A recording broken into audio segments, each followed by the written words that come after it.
get started here. In order to provide our technical and digital staff with notice of the hearing start, I'm going to count down from 5 before calling the hearing to order. 5, 4, 3, 2, 1. The committee will now come to order. Today, the Subcommittee on Communications and Technology is holding a hearing entitled Hold Big Tech Accountable, Targeted Reforms to Tech's Legal Immunity. Due to the COVID-19 public health emergency, members can participate in today's hearing either in person or remotely via online video conferencing. Members who are not vaccinated and participating in person must wear a mask and be socially distanced. Such members may remove their masks when they are under recognition and speaking from a microphone. Staff and press who are not vaccinated and present in the committee room must wear a mask at all times and be socially distant. For members participating remotely, your microphones will be set on mute for the purpose of eliminating inadvertent background noise.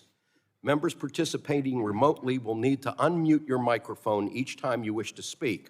Please note that once you unmute your microphone, anything that is said in WebEx will be heard over the loudspeakers in the committee room and subject to be heard by Livestream and C-SPAN. Since members are participating from different locations at today's hearing, all recognition of members, such as for questions, will be in the order of subcommittee seniority. Documents for the record can be sent to Joe Orlando at the email address we provided to staff. All documents will be entered into the record at the conclusion of the hearing. We're now going to have opening statements. The chair now recognizes himself for 5 minutes for an opening statement. In August 2015, Wesley Greer, a young man who had been recovering from addiction, went to a website seeking to purchase heroin. This website's algorithm took users' information to steer them to groups and individuals who had similar interests. In Wesley's case, the website connected him to a drug dealer. This dealer had been subject to multiple investigations by law enforcement due to his actions on this particular website. After the website's algorithm steered Wesley to this drug dealer's postings, the two got into direct contact, and Wesley bought what he thought was heroin, but in fact was a lethal dose of fentanyl. Wesley was found dead on August 19th. In 2016, another young man, Matthew Herrick, ended an abusive relationship. He soon realized that his ex had created a fake profile of him on a dating app. This app's geo-targeting function and algorithm allowed other users to connect with this fake profile. Through this app, Matthew's ex sent men to Matthew's home and work with the expectation that they would be fulfilling his rape fantasy. These traumatizing encounters, Matthew was followed home and into stairwells where he worked and accosted after a shift, shook Matthew both emotionally and professionally. Matthew repeatedly asked the app to remove the fake profile. The app, however, did nothing. Wesley's family and Matthew share something in common. They were denied the basic opportunity to determine if these websites shared any legal blame along with the users who posted the content. The question of whether the platform should be held liable, the companies that developed the algorithms, gathered the data, and profited off the users, was precluded by Section 230. They might not have won, but they never even had a chance to get their case tried. These are just 2 instances of Section 230 locking the courthouse doors to people with real-world injuries caused by online actions. Since I have chaired this subcommittee, we have held multiple hearings on this issue. We've heard from CEOs of the largest tech platforms, we've heard from small platforms, we've heard from experts, and we've heard from those most affected by these behaviors. And these oversight activities didn't start with me, though. Republicans have been investigating this issue as well. They have a number of discussion drafts and bills they have introduced. Many of those ideas are worth exploring. The concept of not providing immunity for platforms' algorithms, for example, are in both the Justice Against Malicious Algorithms Act that I've introduced and Mrs. McMorris Rodgers' discussion draft.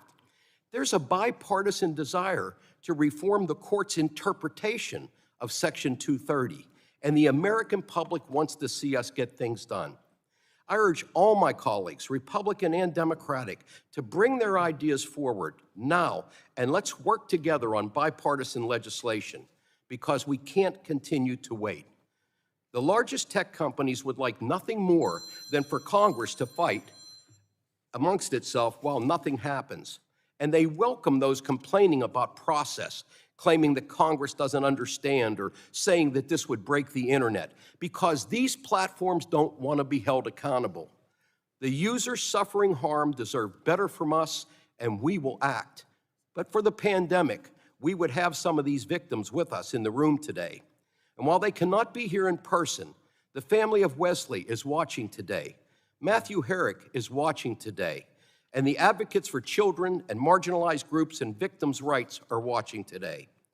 To start today, we will hear from experts about the harms we are seeing online. And our second expert panel will focus on proposals to reform Section 230. And in a little over a week, Chairwoman Schakowsky will continue this series in her subcommittee, reviewing legislation that can bring additional transparency and accountability for the problems we consider today. I want to thank all our panelists for joining us, and I look forward to their testimony. And with that, I yield the remainder of my time to Congresswoman Eshoo. Thank you, Mr. Chairman, for yielding to me. By way of background, I was on the conference committee for the 1996 Telecom Act, and I continue to strongly believe in Section 230's core benefit, which is to protect user speech. But algorithms select what content will appear, personalized for each user. The platform is then more than just a conduit, transferring one user's speech to others. Platforms should not be immune from courts examining if algorithmic amplification causes harms. And that's the core idea of the two bills I've co-led. So thank you, Mr. Chairman, for convening this highly important hearing, and I yield back. Gentlelady yields back. The chair now recognizes my good friend, Mr. Latta, the ranking member for the Subcommittee on Communications and Technology, for 5 minutes for his opening statement. Well, thank you, my good friend and chairman. I greatly appreciate it. And I also want to thank our witness panel for being here today to discuss the potential legislative reforms of Section 230 of the Communications Decency Act. Republicans on the Energy and Commerce Committee are leading on ways to hold big tech companies accountable for the harms caused by their platforms. In January, we announced our Big Tech Accountability Platform, which began our efforts to take a comprehensive look at ways to reform Section 230. I'm proud Republicans have been focused on and remain focused on reconsidering the extent to which big tech deserves to retain their significant liability protections. Every step of the way, we have encouraged our Democratic colleagues to join us in the quest to hold big tech accountable while evaluating how we can reform Section 230. We sought input from the public on their concerns with big tech, from stakeholders on ways to stop censorship while protecting small businesses and innovation, and from members of Congress on proposals that they have supported. Hearing from the public, stakeholders, and members of Congress informed the discussion drafts that every Republican on this committee released in July. Our discussion drafts range from amending Section 230 to holding big tech accountable for taking down constitutionally protected speech and facilitating illegal drug sales to increasing transparency requirements on how social media companies moderate content.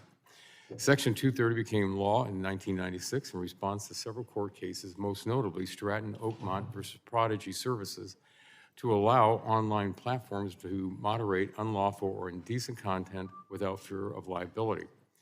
It has two main components: a provision that exempts platforms from being liable for content that is posted on their site by a third-party user, and a second provision that exempts platforms from being liable for content that they remove in good faith.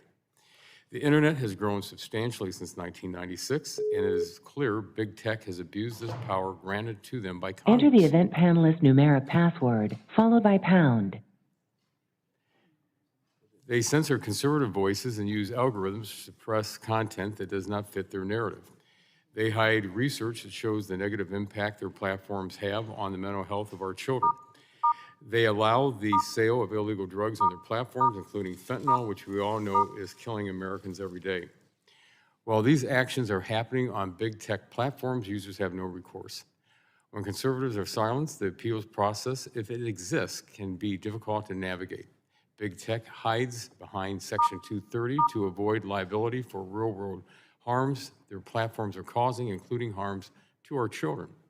Section 230 is supposed to protect platforms from removing content in good faith, but says nothing about their liability for when they are acting as bad stewards of their platforms.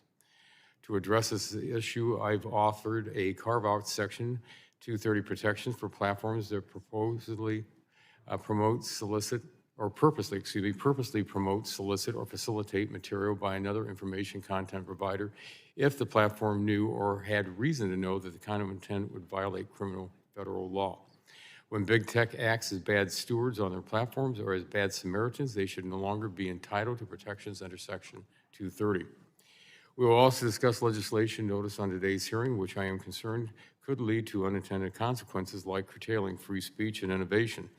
Section 230 reform must be taken seriously, and any legislative proposal that eventually gets enacted must be thoroughly vetted. We're at a pivotal time for free speech in America. It is our generation's turn to uphold the rights on which our country was founded. I look forward to hearing feedback from the witnesses on the proposals in front of us today. And before I yield back, Mr. Chairman, I'd ask the unanimous consent that Dr. Burgess, who's not a member of the subcommittee, but a distinguished member of the full committee, be able to wave on to the committee. Yeah, without objection. Thank you very much. And with that, Mr. Chairman, I yield back the balance of my time. Gentleman yields back. Chair now recognizes Mr. Pallone for 5 minutes for his opening statement. Thank you, Chairman Doyle. Today's hearing is the first of two in which this committee will discuss legislative reforms to hold social media companies accountable. And we have two panels today. The first will focus on the insidious problems from which some social media platforms online are profiting. And the second will consider how reforms to Section 230 of the Communications Decency Act can play a part in addressing those problems. And then next week, in a Consumer Protection and Commerce Subcommittee hearing, we'll discuss how consumer protection-focused proposals can increase these companies' accountability to the public. Now, these two legislative hearings come after years of repeated bipartisan calls for online platforms to change their ways. Since 2018, we've held 6 hearings examining tech platforms' accountability, and our members have sent countless letters. The most prominent online platforms have repeatedly feigned ignorance before this committee, but our suspicions, unfortunately, have been repeatedly confirmed, the latest coming from former Facebook employee Frances Haugen. We learned how the platforms downplayed research that teen girls were especially vulnerable and suffering online. We've learned how executives knew their algorithms amplify harmful and divisive content and rejected proposals to fix the issue. We've seen a pattern of platforms highlighting COVID-19 and misinformation, conspiracy theories, and divisiveness. We've learned that during a civil rights audit, one platform failed to disclose that its algorithms disproportionately harm minority groups. For years now, these platforms have acted above the law and outside the reach of regulators and the public, and it's a time for change, in my opinion. The legal protections provided by Section 230 of the Communications Decency Act have played a role in that lack of accountability by stopping victims from having their cases heard. In one recently filed suit, a video chatting platform that is commonly used to engage in online sex between users paired a young girl with a middle-aged man. He convinced her to send nude photos and videos of herself, including by blackmailing her. This man forced her to engage in sexual performances for himself and his friends, and even to recruit others. And based on court precedent, Section 230 may very well threaten justice for this young girl. And I hope it does not, because the platform was responsible for pairing the young girl with the middle-aged man. Now, judges and a whole host of diverse interests, including many of our witnesses, have suggested that courts may have interpreted Section 230 more broadly than Congress intended and have urged reform. To be clear, Section 230 is critically important to promoting a vibrant and free internet, but I agree with those who suggest the courts have allowed it to stray too far. Judge Katzmann, the late Chief Judge of the Second Circuit, brought some clarity to this issue in his dissent in Force versus Facebook. He stated that Section 230 does not and should not bar relief when a plaintiff brings a claim that is based not on the content of the information shown, but rather on the connections that platforms' algorithms make between individuals. Of course, that was not the court's ruling in that case, and a challenge for us is to clarify the statute, if the courts don't, while ensuring that we balance the statute's good against the pain it inflicts. So today we'll consider 4 proposals that would amend or clarify Section 230 to protect users while promoting open and free online dialogue. These bills do not impose liability on the platforms and do not directly restrict the content that platforms make available. They simply limit the Section 230 protections in certain circumstances, including when platforms use algorithms to amplify certain content.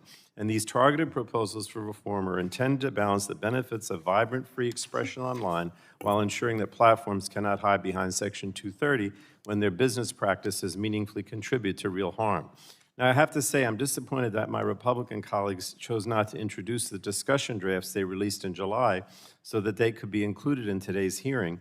In order to actually pass legislation that will begin to hold these platforms accountable, we must work together, and I urge my colleagues not to close the door on bipartisanship for an issue that is so critical. Because after all, I believe there is more that unites us than divides us on clarifying Section 230. For example, Ranking Member Rodgers' discussion draft includes a provision similar to my Justice Against Malicious Algorithms Act, in that her proposal would clarify that Section 230 immunity does not apply to algorithmic recommendations. While the proposals aren't identical, this is a place for us to start what I hope could be bipartisan work. I just wanted to say one more thing, Mr. Chairman. You know, the real problem I see is that Big Tech's primary focus is to make money. And I know we have a market economy, and that's always a company's primary purpose. But they give the impression to the public that they care about content, values, and have a social purpose, that somehow they care about consumers or the First Amendment, and they have some value to the consumer or to the public. And I hope that continues to be true. But if it is, then they should be held accountable to achieve these goals. You can't go out and say, I'm not primarily focused on making money, I want to help people, but then not be accountable for these bad actions. So I just wanted to mention that. Thank you, Mr. Chairman. Gentleman yields back. Chair now recognizes Mrs. Rodgers for 5 minutes for her opening statement. Thank you, Mr. Chairman. Good morning. Big tech companies have not been good stewards of their platforms. I've been pretty clear with all the CEOs. Big tech has broken my trust.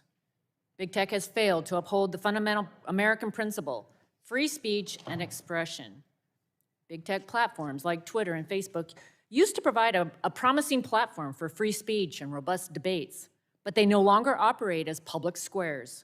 They do not promote the battle of ideas. They actively work against it. They shut down free speech and censor any viewpoint that does not fit their liberal ideology. And big tech has exploited and harmed our children. In our March hearing with the CEOs, I asked the big tech companies why they deserve liability protections Congress provided for them more than 20 years ago. Unfortunately, their behavior has not improved, and we only have more examples of them being poor stewards of their platforms. Big tech has abused its power by defining what is true, what we should believe, what we should think, and controlling what we need. It's wrong. Destroying free speech is what happens in authoritarian countries, behind the great Chinese firewall. Here in America, we believe in we believe in dialogue. We believe in the battle of ideas. We defend the battle of ideas, and we used to fight to protect our fundamental principles. Rather than censor and silence speech, the answer should be more speech. That's the American way. Big tech should not be the arbiters of truth. Not for me, my community, our children, or any American. Today, we should be focused on solutions that hold big tech accountable for how they censor, allow and promote illegal content, and knowingly endanger our children. It's wrong for anyone to use this opportunity to push for more censorship, more power, and more control over what they determine Americans should say, post, think, and do. Which is why I'm deeply troubled by the path before us. It's calling for more censorship. One of the bills before us today, the Justice Against Malicious Algorithms Act, is a thinly veiled attempt to pressure companies to censor more speech. The proposal will put companies on the hook for any content an algorithm amplifies or recommends that contributes to, quote, severe emotional injury of any person. How does the bill define severe emotional injury? It doesn't. Clearly, companies will have to decide between leaving up content that may offend someone or fight it in court or censor content that reaches a user. Which do you think that they will choose? And there's no doubt who they will silence. Content that does not line up with their liberal ideology. While the Section 230 bill before us today pushes for more censorship, we believe Republicans are fighting for free speech. In January, we rolled out our Big Tech Accountability Platform that made clear we will protect free speech and robust debates on big tech platforms. And we've been working hard since then. Today, we will discuss a number of proposals that reform Section 230. My proposal, which I'm leading along with my good friend, Congressman Jim Jordan, narrowly amends Section 230 to protect free speech. Small businesses and startups will not be impacted by our bill. We remove the largest big tech companies from existing 230 protections and put them under their own set of rules. Under this proposal, big tech will be held accountable for censoring constitutionally protected speech. Big tech will no longer be able to exploit the ambiguity and discretion we see in the current law. Big tech will be more responsible for content that they choose to amplify, promote, or suggest. Big tech will be forced to be transparent about their content decisions, and conservatives will be empowered to challenge big tech's censorship decisions. Amending 230 alone is not enough, which is why we are taking an all-of-the-above approach, which includes increasing transparency and also holding big tech accountable for how they intentionally manipulate and harm children for their own bottom line. While there's agreement on the need to hold big tech accountable with this Section 230 reforms, it's clear there are drastically different approaches and solutions. I look forward to hearing from the witnesses today, and I yield back. Gentlelady yields back. The chair would like to remind members that pursuant to committee rules, all members' written opening statements shall be made part of the record. So now I'd like to introduce our witnesses for today's first panel. Ms. Frances Haugen, former Facebook employee, Mr. James Steyer, founder and CEO of Common Sense Media, Ms. Kara Frederick, research fellow in technology policy, Heritage Foundation, and Mr. Rashad Robinson, president of the Color of Change. We want to thank our witnesses for joining us today. We look forward to your testimony. I do understand that we will lose Mr. Steyer for about 10 minutes at 11:30, so I would encourage members to be conscious of that. I understand he will be back at 11:40, and of course, members may always submit questions for the record. At this time, the chair will recognize each witness for 5 minutes to provide their opening statement. Before we begin, I would like to explain the lighting system. In front of our witnesses is a series of lights. The light will initially be green. It will turn yellow when you have a minute remaining. Please begin to wrap up your testimony at that point. The light will turn red when your time expires. So let's get started. Ms. Haugen, you are now recognized for 5 minutes. Subcommittee Chairman Doyle, Ranking Member Latta, members of the committee, thank you for the opportunity to appear before you today. My name is Frances Haugen. I used to work at Facebook. I joined the company because I believe Facebook has the potential to bring out the best in us. But I'm here today because I believe that Facebook's products harm children, stoke division in our communities, threaten our democracy, weaken our national security, and much more. Facebook is a company that is paid for its immense profits with our safety and security. I am honored to be here today to share what I know, and I am grateful for the level of scrutiny these issues are getting. I hope we can stay focused on the real harms to real people rather than talk in abstractions. This is about the teenagers whose mental health is undermined by Instagram, and it is about their parents and teachers who are struggling to deal with the consequences of that harm. It is about the doctors and nurses who have to cope with conspiracies about COVID-19 and vaccines. It is about people who have suffered harassment online. It is about families at home and around the world who live in places where hate, fear, and conflict have been ratcheted up to a fever pitch as a result of online radicalization. Facebook may not be the cause of all these problems, but the company has unquestionably made them worse. Facebook knows what is happening on the platform, and they have systematically underinvested in fighting those harms. They know they do far too little about it. In fact, they have incentives for it to be this way, and that is what has to change. Facebook will not change until the incentives change. The company's leadership knows how to make Facebook and Instagram safer, but they repeatedly chose to ignore these options and continue to put their profits before people. They can change the name of the company, but unless they change the products, they will continue to damage the health and safety of our communities and threaten the integrity of our democracies. There have been many others sounding the same alarm. This committee has heard from many experts in recent years. They have done the painstaking work of documenting these harms and have been repeatedly gaslit by Facebook about what they found. My disclosures back up their findings. We have long known that Facebook's business model is problematic. Now we have the evidence to prove it. The documents I have shared with Congress speak for themselves. What I have to say about these documents is grounded in far more than my experience at Facebook. I have worked as a product manager at large tech companies since 2006, including Google, Pinterest, Yelp, and Facebook. My job has largely focused on algorithmic products like Google Plus Search and recommendation systems like the one that powers Facebook Newsfeed. I know my way around these products, and I have watched them evolve over the many years.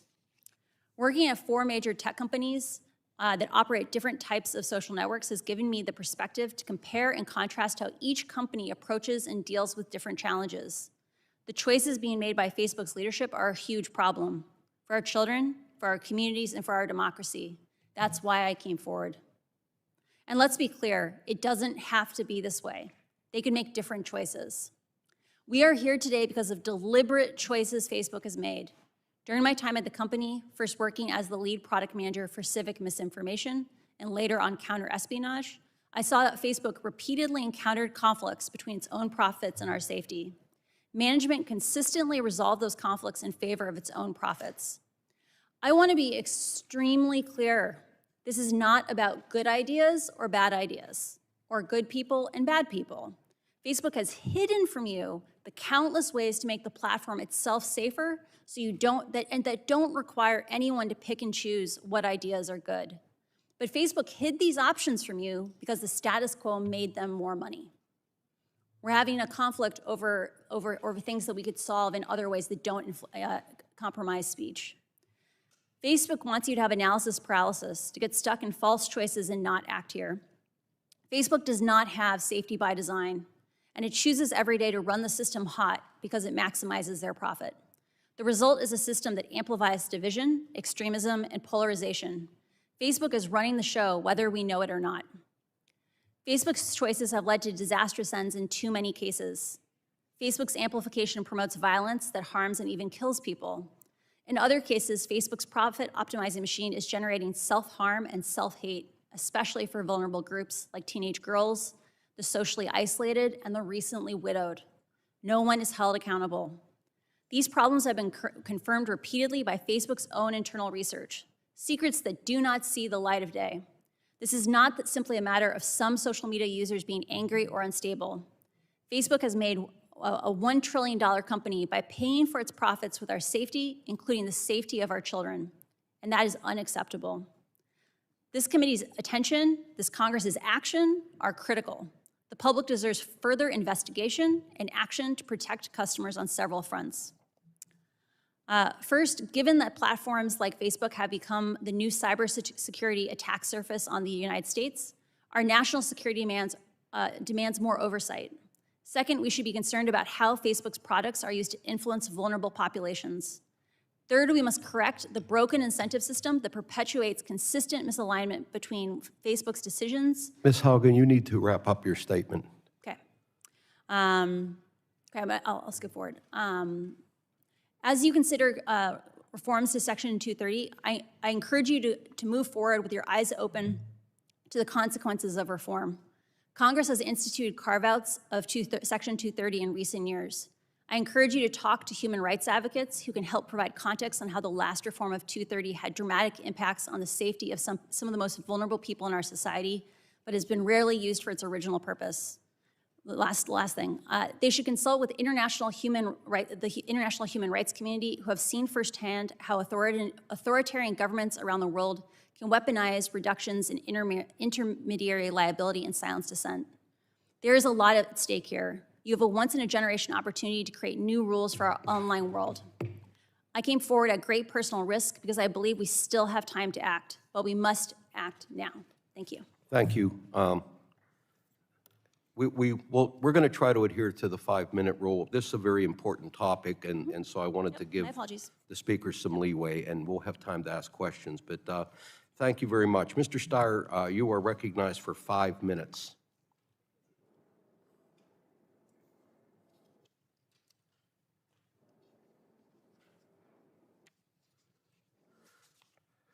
Do we have Mr. Steyer remotely? Please, Thank you need to very unmute. much. There we And go. Chairman, hey, there you go. Thank you very much, Chairman Pallone, Chairman Doyle, Ranking Member Rodgers, and Ranking Member Latta, and all the distinguished subcommittee members. This is really a privilege and an honor to testify in front of you today. I am James P. Steyer. I'm the founder and CEO of Common Sense Media, the nation's leading children's media and nonpartisan advocacy organization. As many of you know, we have well over 100 million unique users, over 110,000 member schools, definitely in all of your districts. And we are a nonpartisan, powerful voice for kids and families here in this country. And the fact that you're having this hearing is actually remarkable and important. The other thing I would say is I'm the father of 4 kids, so I've lived through, over the past 20 years, the evolution of this extraordinary tech society that we've all lived through. And over the last nearly 2 years, the pandemic, where my kids have been going to school online and in distance learning. So as a parent, I see these issues. And I'd also mention, because I know the First Amendment will come up, that I've been a professor at Stanford for over 30 years teaching First Amendment law. So I'd be happy to speak to some of those issues as well as they intersect with some of the 230 issues. 10 years ago, I wrote a book called Talking Back to Facebook. The heads of the company at that point that Ms. Haugen just spoke about literally threatened to block the publication of the book. Part of the reason was there was a chapter in there about girls' and boys' body image and the impact of social media platforms on body image.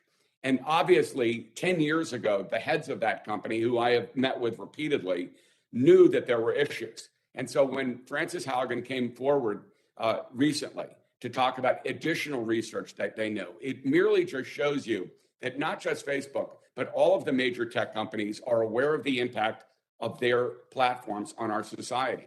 The key is we are now at a watershed moment. And you have mentioned this in your opening statements, but it is true. We have literally been over a decade without major reforms for these companies. And we've assumed that in some cases they would self-police or self-regulate. Well, that's not true. And the record is clear. So the bipartisan leadership of this committee could not be more important and could not come at a more important time. And I would argue that in the next 3 to 6 months, the most important legislation, including some of the legislation that this subcommittee is considering today, will move forward and will finally put the guardrails on that America's children and families deserved.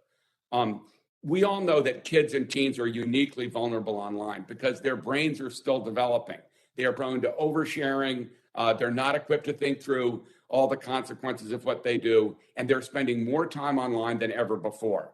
So even though kids get a tremendous amount of benefits from the internet and from social media platforms, it's absolutely clear that we have to regulate them thoughtfully and carefully. And the moment is nigh, and Congress has a responsibility to kids and families in this country to act. My written testimony will give you more examples, but just a handful of details that I think we should all remember when we think about the impact of social media platforms on kids and families, and therefore the relevance of Section 230 and other laws. First, platforms drag kids down rabbit holes. They have led to issues like eating disorders, body dysmorphia, suicide ideation, and more. We could tell you stories, as some of our opening statements, as some of you have done your opening statements, of individual kids who've committed suicide or gone through extraordinary challenges as a result of these platforms and their harmful content. They literally feed off teens' desire to be accepted through their likes and their follows, and they enable sometimes harmful comment virally. So the bottom line is you have this bipartisan consensus with well over 100 million members. Common Sense is out there in the field every day talking to families. This is not a Republican issue. This is not a Democratic issue. This is an American family issue. And you have the opportunity to do something very, very important now, and this is the time to act. Look, Ms. Haugen talked about the ways in which Facebook has acted with impunity for decades. Reforming Section 230 is clearly one big piece of the puzzle. But I would add that there must be a more comprehensive approach. You cannot just deal with Section 230. We also have to deal with privacy issues and other related issues. They're all one big comprehensive package. So the hearing next week will also be critically important. And passing revised COPPA and the KIDS Act and other things will matter. The bottom line is our kids and our families' well-being is at stake. You have the power to improve that and change that. The moment is here. Bless you for taking this on, and let's move forward together on a bipartisan basis. Thank you very much. Thank you, Mr. Steyer. Chair now recognizes Ms. Frederick for 5 minutes. Chairs Doyle and Pallone, Ranking Members Latta and McMorris Rodgers, distinguished members. Thank you for the opportunity to testify today. I, too, used to work at Facebook. I joined the company after 3 tours in Afghanistan, helping Special Operations Forces target al-Qaeda, because I believed in Facebook's mission as well, the democratization of information. But I was wrong.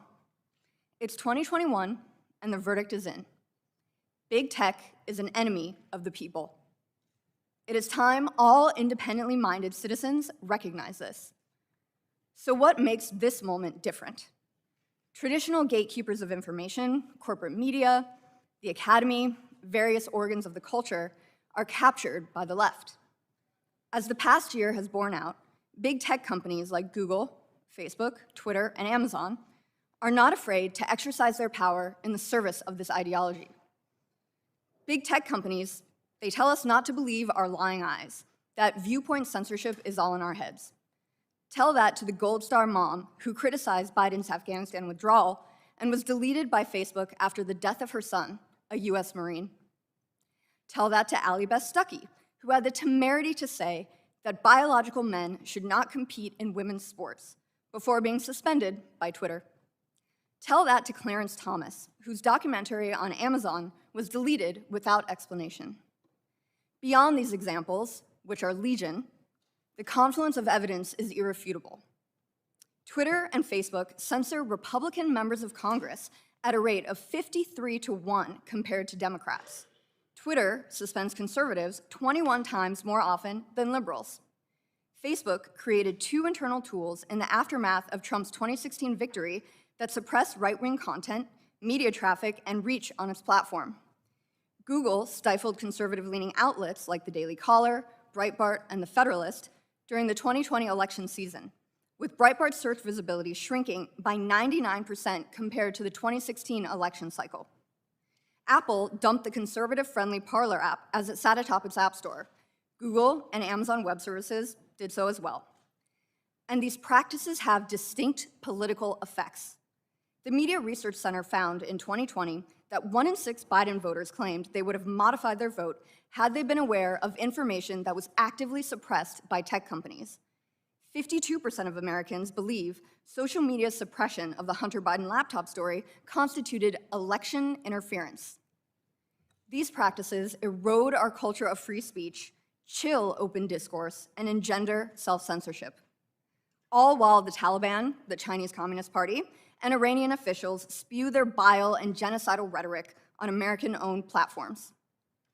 Big tech is also working hand in glove with the government to do its bidding. Jen Psaki admitted from the White House podium that the government is communicating with Facebook to single out accounts and posts for censorship. And that's just what she admitted out loud. The outlook is grim. A lack of accountability and the sweeping immunity conferred on big tech by broad interpretations of Section 230 has emboldened these companies to abuse their concentrations of power, constrict the digital lives of those who express specific political views, and sharpen digital surveillance on ordinary Americans. Just look at Apple's now paused plans to scan the content directly on your personal device, starting with iPhotos. Put simply, big tech companies are not afraid of the American people, and they're not afraid of meaningful checks on their abuse of power, and it shows. Yet we should be wary of calls to further suppress content based on politically expedient definitions of misinformation. Clearly, this definition is in the eye of the beholder. The Wuhan lab leak theory comes to mind.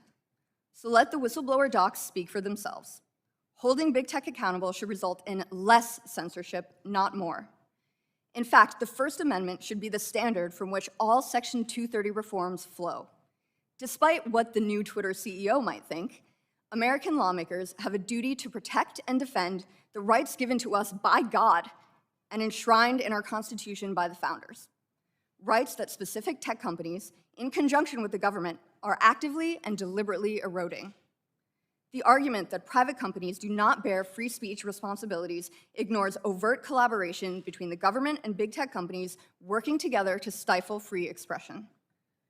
Most importantly, Section 230 reform is not a silver bullet. We have to look outside of DC for answers. States, civil societies, and tech founders all have a role to play here. We cannot let tech totalitarians shape a digital world where one set of thinkers are second-class citizens. The window of opportunity to do something is closing. Thank you, Ms. Frederick. Chair now recognizes Mr. Robinson for 5 minutes. Chair Pallone, Chair Doyle, Ranking Member McMorris Rodgers, Ranking Member Latta, thank you for having me here today. I am Rashad Robinson, President of Color of Change, the nation's largest online racial justice organization. I also co-chaired the Aspen Institute's Commission on Information Disorder, which just released our comprehensive set of recommendations for effectively tackling misinformation and disinformation. I want to thank this committee and its leaders for your work, introducing the Justice Against Malicious Algorithm Act, the Safe Tech Act, the Civil Rights Modernization Act, and the Protecting Americans from Dangerous Algorithms Act.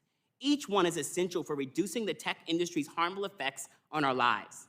Congress is rightly called to major action when an industry's business model is at odds with the public interest, when it generates its greatest profits only by causing the greatest harms. Big tech corporations like Facebook, Amazon, and Google maintain near total control over all three areas of online life: online commerce, online content, and online social connection. To keep control, they lie about the effects of their products, just like big tobacco lies about the deaths their products cause. They lie to the public, they lie to regulators, and they lie to you. Mark Zuckerberg lied to me personally more than once. It's time to make the truth louder than their lies, but skip the part where we wait 40 years to do it. The most important first step is something we have more control over than we think, and that is drawing a bright, clear line between fake solutions and real solutions. Big tech would love for Congress to pass laws that mimic their own corporate policies. Fake solutions that are ineffective, designed to protect nothing more than their profits and their power. And we can't let that happen. We know it's a fake solution if we're letting them blame the victims by shifting the burden of solving these problems to consumers, because consumer literacy or use of technology is not the problem. The problem is corporations' design of technology, and that is what we need to regulate.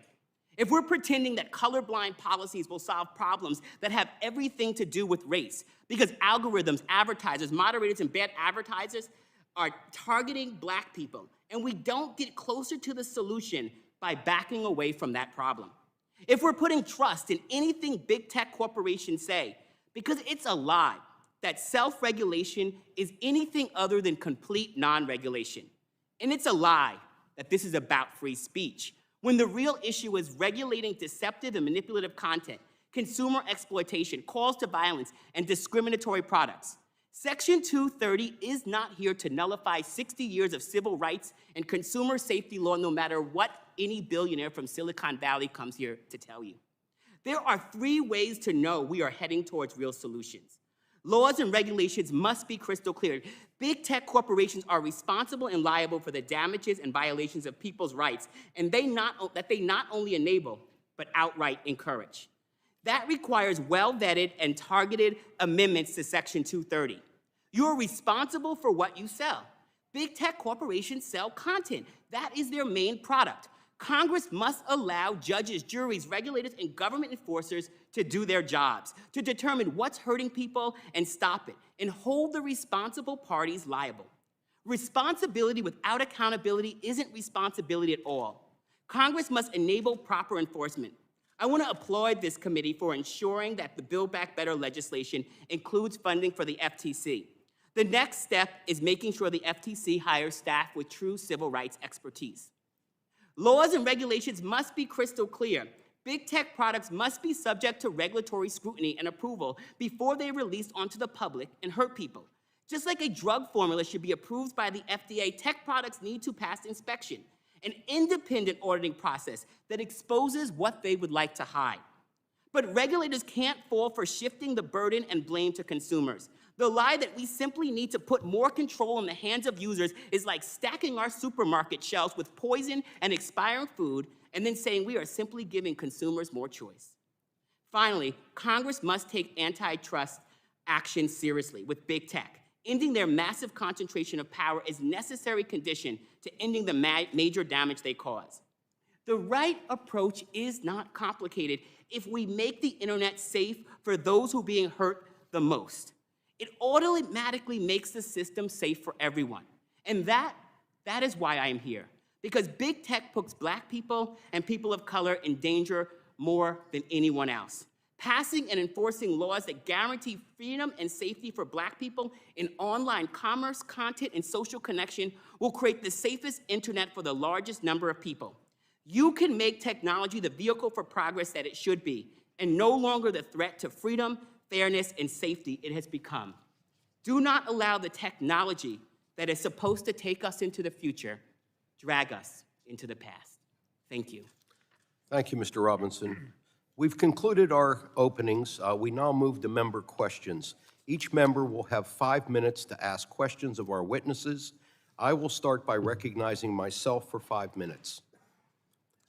Ms. Haugen, last week, the Washington Post reported that Facebook knew the structure of its algorithms was allowing hateful content targeting predominantly Black, Muslim, LGBTQ, and Jewish communities.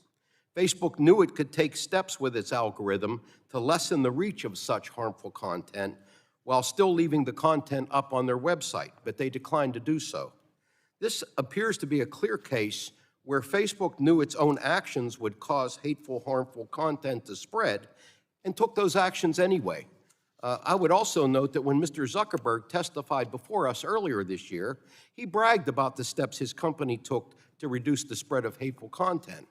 Shamefully, he left this known information out of his testimony. Ms. Haugen, setting law aside, do you think Facebook has a moral duty to reduce this type of content on its platform, and do you believe they've lived up to that moral duty?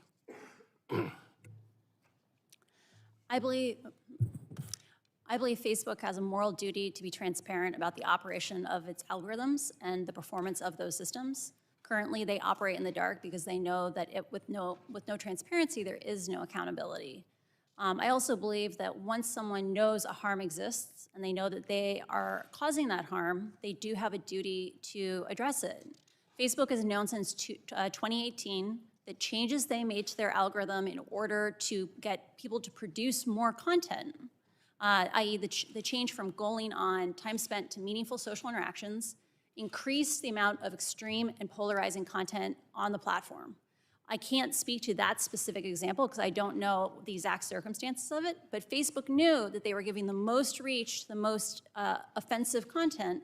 And I want to give you a very specific example on those. Let's imagine you encountered a piece of content that was actively defaming a group that you belong to. It could be Christians, it could be Muslims, it could be anyone. If that post causes controversy in the comments, it will get blasted out to those people's friends, even if they didn't follow that group.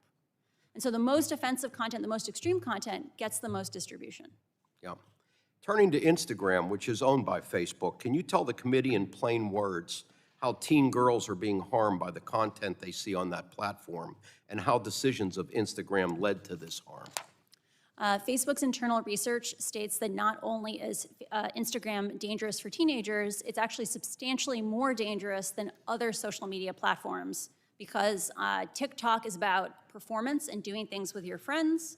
Snapchat is largely about augmented reality and faces, but Instagram is about bodies and social comparison. Teenagers are very vulnerable to social comparison. They're going through a phase of their lives where there's a lot of things changing. And what Facebook's own research says is that when kids fall down these rabbit holes, when the algorithm finds, like you start from something like healthy eating, and it pushes you towards anorexia content, you have the perfect storm where kids are put in vulnerable environments and then given the most extreme content. Yeah.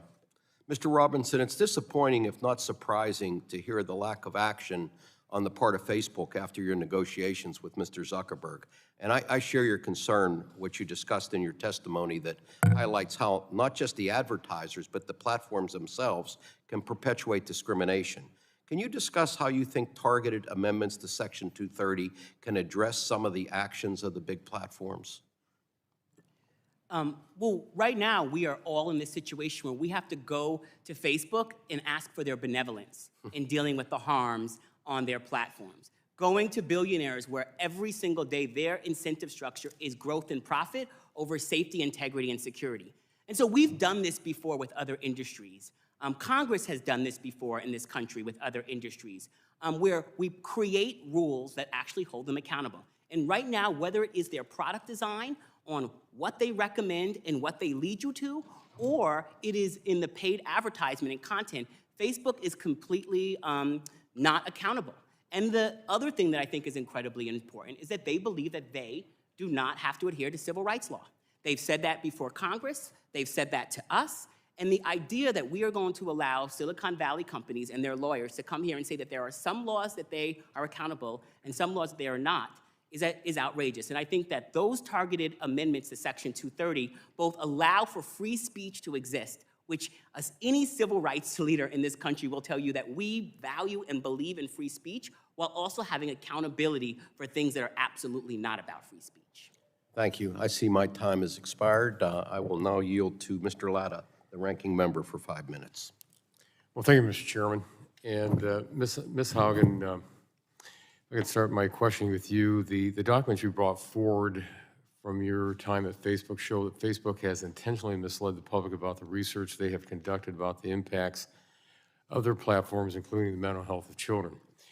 We've heard from the big tech companies, including Facebook, talk to us about how amending Section 230 will cause them to leave content up or take content down, depending on who they are speaking to. You spoke in your testimony about how Facebook puts its profits over people. If that is the case, how do you think Facebook would adapt to Section 230 reform, where they would be held liable for certain content on its platform? Facebook has tried to reduce this discussion to the idea of, are we taking down enough content, are we leaving up too much content, that kind of thing. When in reality, they have lots and lots of ways to make the platform safer, product choices designed in the algorithm, where it's not about picking good or bad ideas, it's about making sure that the most extreme polarizing ideas don't get the most reach. I don't know exactly how Facebook would adapt to 230 reform, but I believe that in a world where making a series of intentional choices to prioritize growth and running the system hot over having safer options, I would hope that pattern of behavior would be held accountable. Well, thank you. Ms. Frederick, you are a former Facebook employee and have done significant research on how these platforms censor content, including political speech, which they disagree. The platforms claim they do not censor based on political viewpoint. What's your response to that? My response is, believe your lying eyes. Tech companies, they're not neutral gatekeepers of information. You can see the sourcing in my testimony of the litany of examples and new research that I went over in my opening testimony testifies to exactly what they're doing and how skewed it is against viewpoint, or big tech companies are against viewpoints. Talk to Senator Rand Paul, talk to Reverend Carl Truman, talk to Governor Ron DeSantis, talk to Steven Crowder, talk to Dr. Scott Atlas, talk to the Gold Star Mom, talk to Jim Banks, talk to Jenna Ellis, talk to Allie Beth Stuckey, talk to Mike Gonzalez, talk to Ryan T. Anderson. All of these American citizens have been victimized by these tech companies and by viewpoint censorship. So when tech companies say, look away, this is not actually happening, I say, believe your lying eyes. Thank you. Let me continue, Ms. Frederick. As part of the big tech accountability platform, I've offered draft legislation that would amend Section 230 to narrow liability protection for platforms that promote or facilitate content that the platform knew or had reason to believe violated federal criminal law. In short, if a platform is acting as a bad Samaritan, they would not receive Section 230 liability protection in those instances. How do you think, or what do you think about the impacts that this legislation would have if it would be enacted in the law? My thoughts are that you strip immunity when it's being abused. So if the abuses of this immunity continue, then you get rid of it. You get rid of the freedom from civil liabilities when it is being abused by these tech companies. It's as simple as that. You know, let me go back to your testimony because, you know, when you were talking, I believe it was 52 to 53 to 1, when it was conservatives to maybe liberal viewpoints. How, you know, if this is presented to the big tech companies out there, what's the response that you hear from them on that? So I think people try to cover their rear ends in a lot of ways, but I think Americans are waking up. Okay, can I ask you real quick, how are they covering themselves? I'm sorry? How are they covering themselves? By saying that we don't do this, by employing an army of lobbyists in DC that say we don't do this, that it's all in your head, by denying reality and what people who use these platforms actually see happening for the suppression of political viewpoints. There's a high level of tech company apologists who come into these doors, sit at these daises and say, this is not happening, don't believe it, but we have the concrete information to say that, yes, this is actually happening. You have the Media Research Center, which is acting as a lion in this regard to actually get the numbers and make sure that these viewpoint censorship instances are quantified. A lot of people, especially independent research organizations, partisan research organizations, don't want to see that actually happen and that information get out there, so they smear the source. But now I think there's stuff leaking through the cracks, and this is going to eventually get bigger and bigger and become a more prodigious movement, and we need to ensure and support the sources that actually do that. Well, thank you very much, Mr. Chairman. My time's expired, and I yield back. Gentleman yields back. Chair now recognizes Mr. Pallone, the full committee chairman, for 5 minutes to ask questions. Thank you, Chairman Doyle. In our March hearing, I asked Mark Zuckerberg about whether he was aware of the company's internal research showing that his company's algorithms were recommending that its users join fringe extremist groups in Europe and here in large numbers. And reporting from the Wall Street Journal indicated that Mr. Zuckerberg failed to fully implement corrective measures his employees pushed for internally because it could have undermined advertising revenue. Back to profit again. So, Ms. Haugen, this seems like a pattern of behavior. So in your view, what are the most compelling examples of the company ignoring threats to users in the name of profits?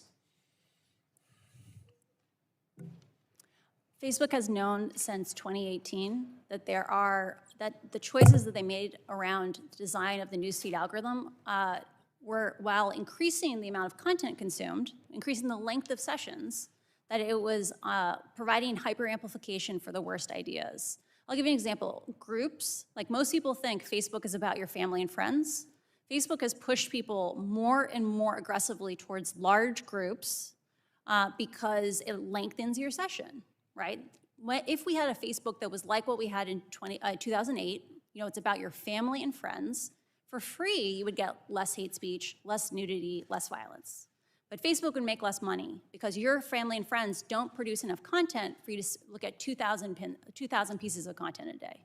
Facebook has implemented policies like if you are invited to a group, even if you don't accept it, you will begin to receive content from that group for 30 days. And if you engage with any of it, it will be considered a follow. In a world where the algorithms pick the most extreme content from these mega groups and distribute it, that kind of behavior directly is Facebook promoting their profits over our safety.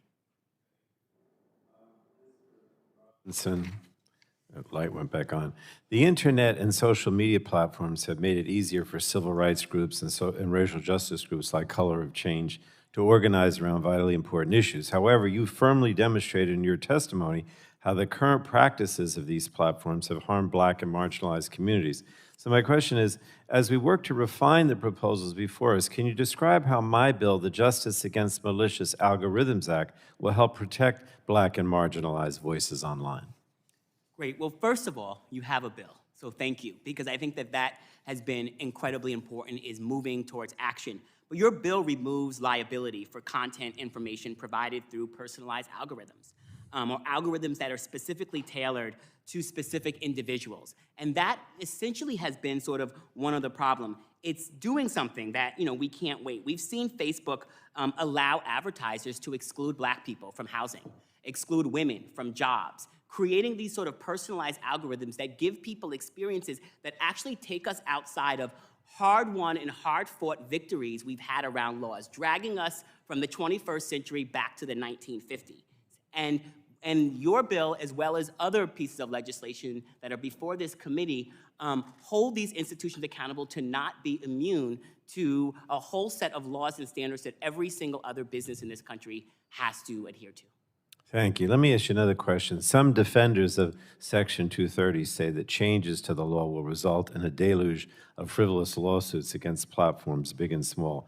So I wanted to ask you, would reforming Section 230, in your opinion, even if that results in increased lawsuits, hurt or harm marginalized communities and smaller or nonprofit websites that do good work? Giving everyday people access and opportunity to hold big institutions accountable is part of this country's fabric, being able to give people the opportunity to raise their voices and push back. And right now, what we have is big companies, huge multinational companies. Facebook has nearly 3 billion users. That is more followers than Christianity. And for us to say that we shouldn't be able to hold them accountable, that we shouldn't be able to push back against them, is an outrageous statement. And so, yes, there will be more lawsuits. There will be more accountability. But that means that there will hopefully be changes to the structures and the way that they do business. Just like the toys you will be giving to the children in your family this holiday season have to be accountable before they get to the shelves because of lawsuits, because of accountability. We need these companies to be accountable. And so there will be a trade-off. But as someone who's gone back and forth in the room with Mark Zuckerberg, with Jack, with Sheryl Sandberg, and all of these people have tried for years to get them to actually not only move new policies to be more accountable, but then to actually implement them and enforce them, we cannot allow them to continue to self-regulate themselves. Thank you. Thank you, Mr. Chairman. Gentleman yields back. Chair now recognizes Mrs. Rodgers, full committee ranking member, for 5 minutes to ask questions. Thank you, Mr. Chairman. Ms. Haugen, I wanted to start with a yes or no question. Do you support big tech's censorship of constitutionally protected speech on their platforms? Do I support? What do you define as censorship? Censorship, them controlling what is constitutionally protected speech under the First Amendment. I am a strong proponent of re-architecting these systems so that they are more focused on our family and friends, because this is not about good ideas or bad ideas. It is about making the system safer. The question is, yes or no, do you support them censoring constitutionally protected speech under the First Amendment?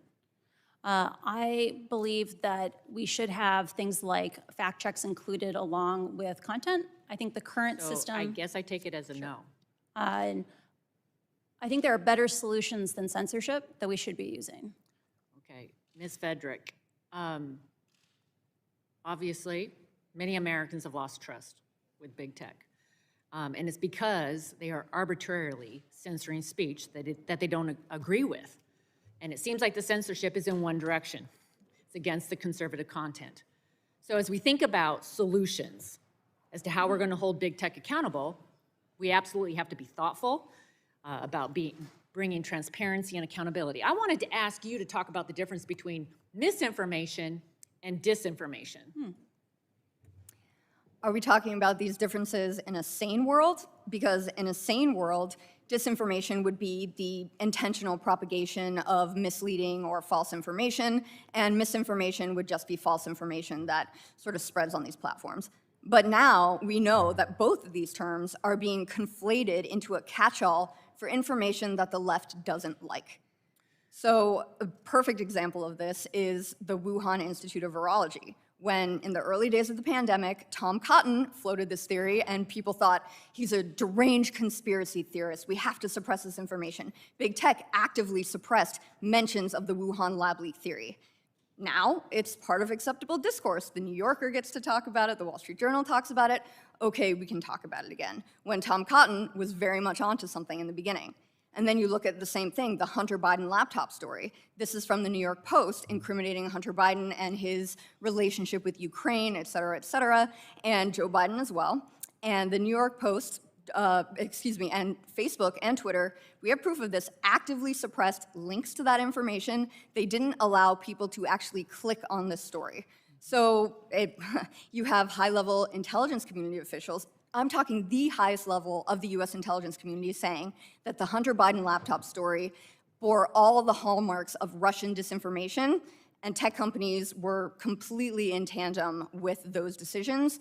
Now, Hunter Biden goes on TV, doesn't deny that the laptop is his. Politico even confirmed the story. Yep. Thank you. Misinformation, Would you disinformation? speak to concerns around the government regulating misinformation?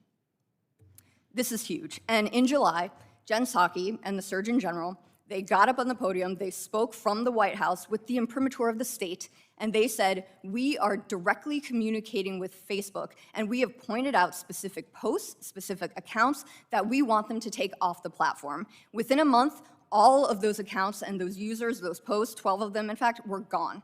CNN gloated about it later. So when the government works with these big tech companies to stifle speech, you have a problem, and you have a First Amendment problem in that regard. The difference between tech companies and the government policing speech is elided when that happens. So I've been working on some legislation with Jim Jordan, and what it proposes is that it would remove those Section 230 protections for big tech when they are taking down the constitutionally protected speech. It also sunsets the new provisions in 5 years. The goal here is for them to have to earn the liability protections. So do you believe that this would be an effective way to hold them accountable and prevent this censorship? I think tech always outpaces attempts to govern it. The sunset clause is a great idea. We advocated for it at the Heritage Foundation.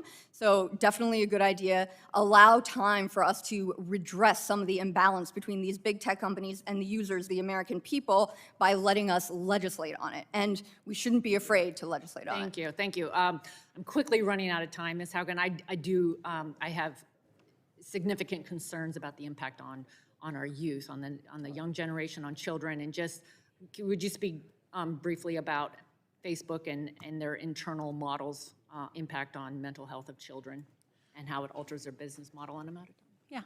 Facebook knows the future of growth on the platform is children. That's why they're pushing into things like Instagram Kids, even though they know that the rates of problematic use are highest in their youngest users. It's because the younger you are, the less your brain is formed.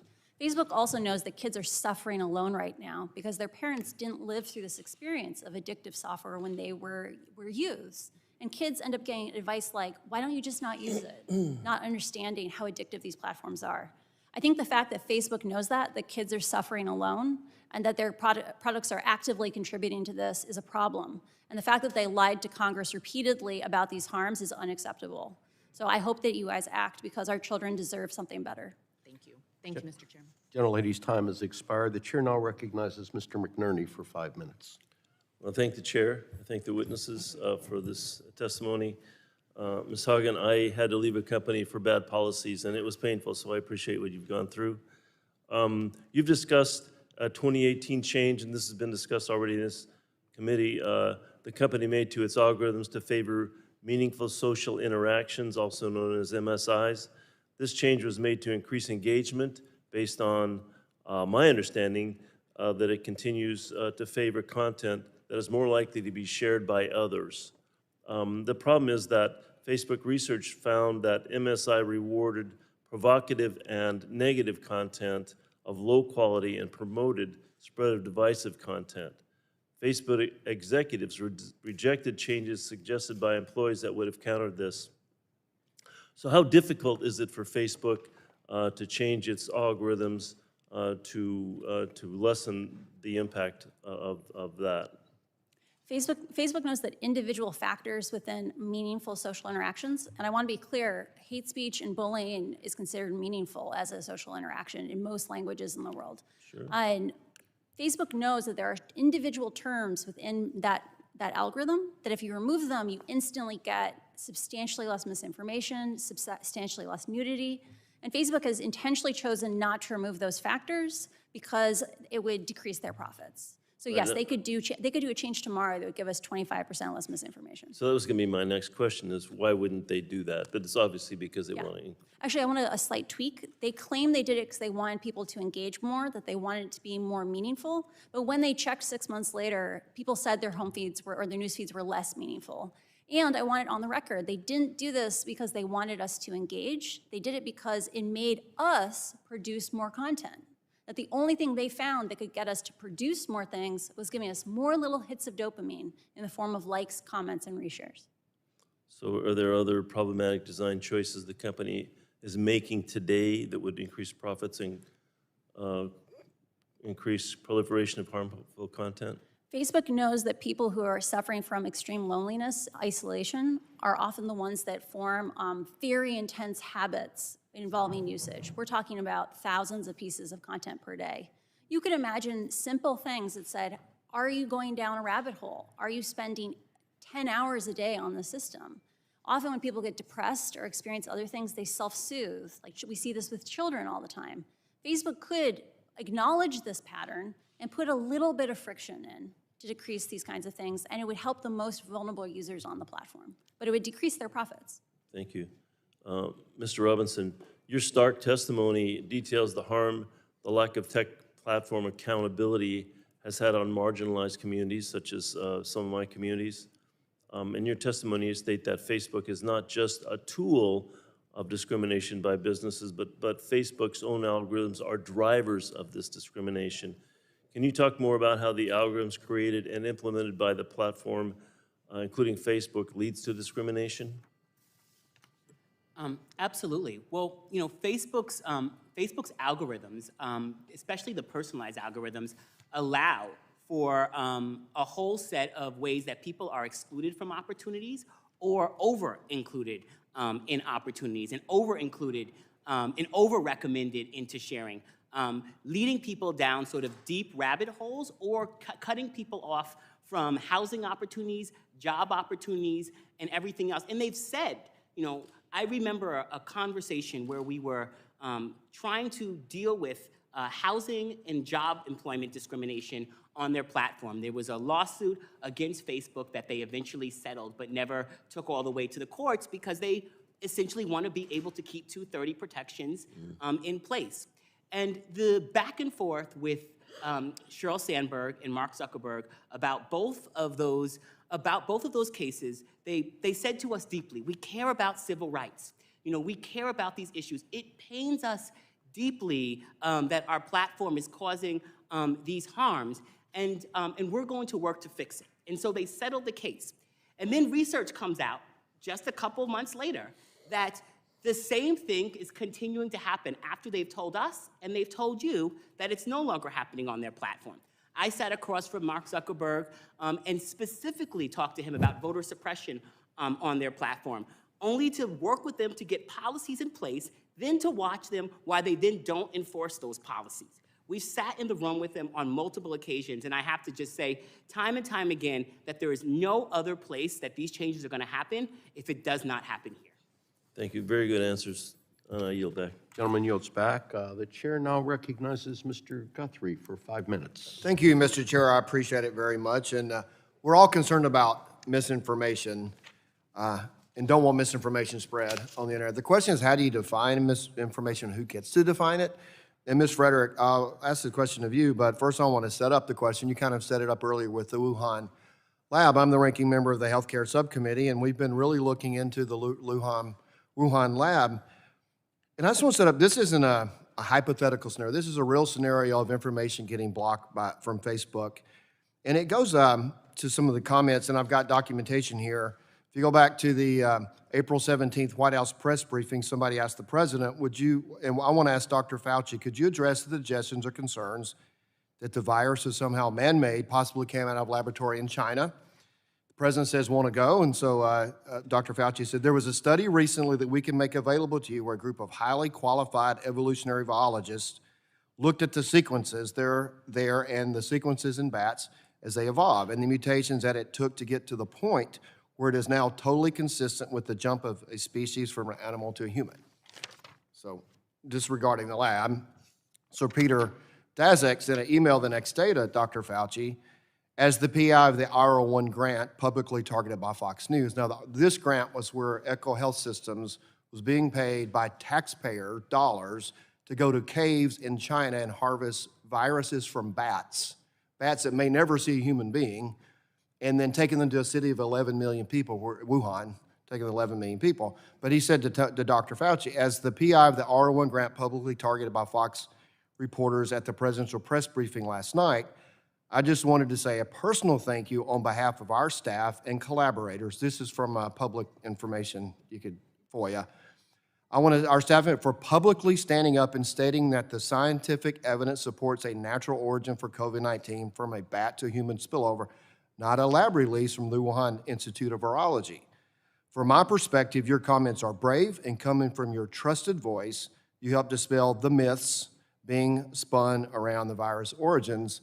In the return email from Dr. Fauci, Peter, many thanks for your kind note. Best regards, Tony.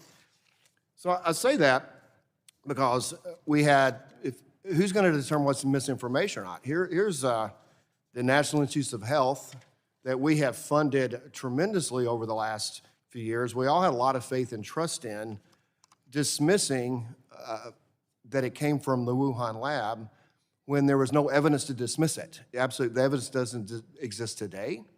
It didn't exist at the time to say that it couldn't have come from the lab.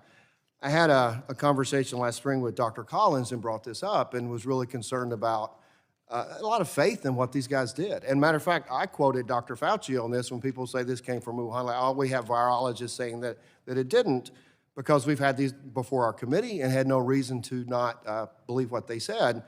And when I talked with Dr. Collins, and if somebody wants to ask him to see if this is an accurate description of a phone call, I'll certainly welcome somebody to do that. But essentially, I said, I'm disappointed in where it's coming because I've looked at a lot of evidence, and it really appears this could have come possibly, very more likely than not, through the lab. And he goes, well, it did originate in nature, so it's not man-made, it originated in nature. Now, if it went to bat to a human, from bat to a mammal to a human, or bat to the lab or to the human, because it got leaked through the lab, we can't rule that out. So we're talking about that people will be calling myths, talking conspiracies, whatever, and the whole time they never could rule it out. And the reason it's relevant to this hearing is because Facebook took down, and I got to hear, any comments that it came from the Wuhan lab, man-made in the Wuhan lab. And on May 26th, I need to look at the dates I talked to Dr. Collins, it's pretty close. In light of the ongoing, Facebook posted, in light of the ongoing investigations of the origin of COVID-19, and in consultation with public health experts, we will no longer remove the claim that COVID-19 is man-made or manufactured. So my point is, we've got the top scientists at NIH, people that a lot of us had faith in and quoted, and now that regret that I quoted them to constituents who brought these things to my attention.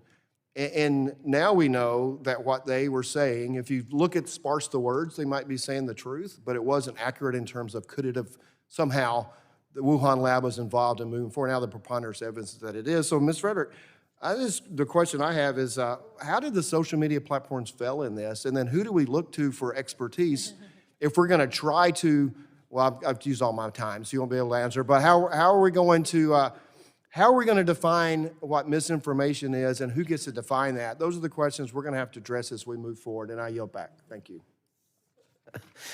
Was there a question there? Gentleman yields back. Chair now recognizes Ms. Clark for 5 minutes. Good morning, and let me start by thanking Chairman Dole and Chairman Pallone for calling this very important hearing.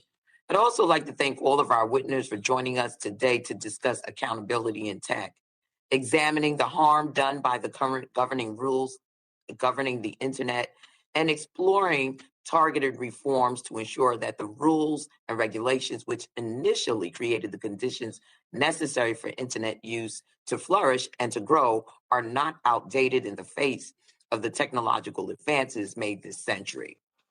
Under the leadership of Chairman Pallone and Doyle, this committee has worked for years to better understand and limit the spread of harmful content on social media platforms, and now with Mark Zuckerberg about dealing with the deep impact of census disinformation on his platform. We were trying to have a conversation about a set of policies they could have put in place to deal with census disinformation.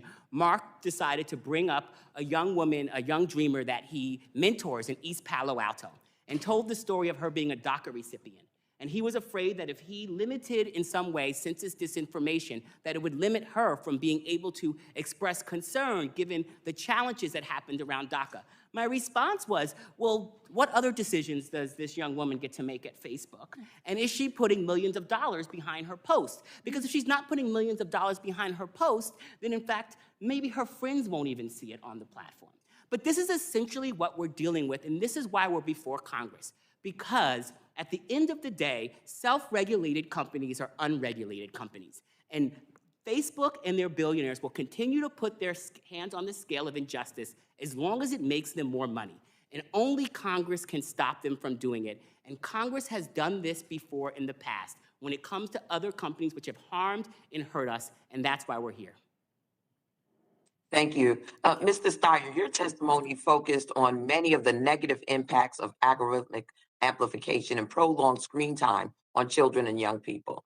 This is something I'm very concerned about, particularly because we cannot yet fully understand the long-term impact as the children of today grow into leaders of tomorrow.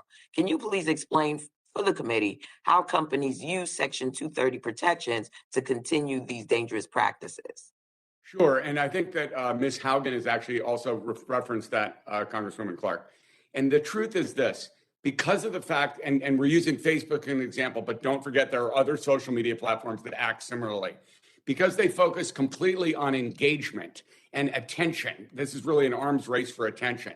What happens is kids are basically become addicted to the screen because of the design techniques. Actually, Congresswoman Schakowsky can have a hearing next week about it.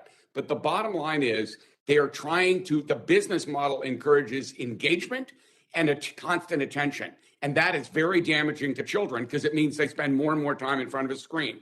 And that is not a healthy thing. So that is the fundamental business model that leads to the focus on attention and engagement that is damaging to children. Thank you very much for the question. Thank you, Mr. Chairman. I yield back.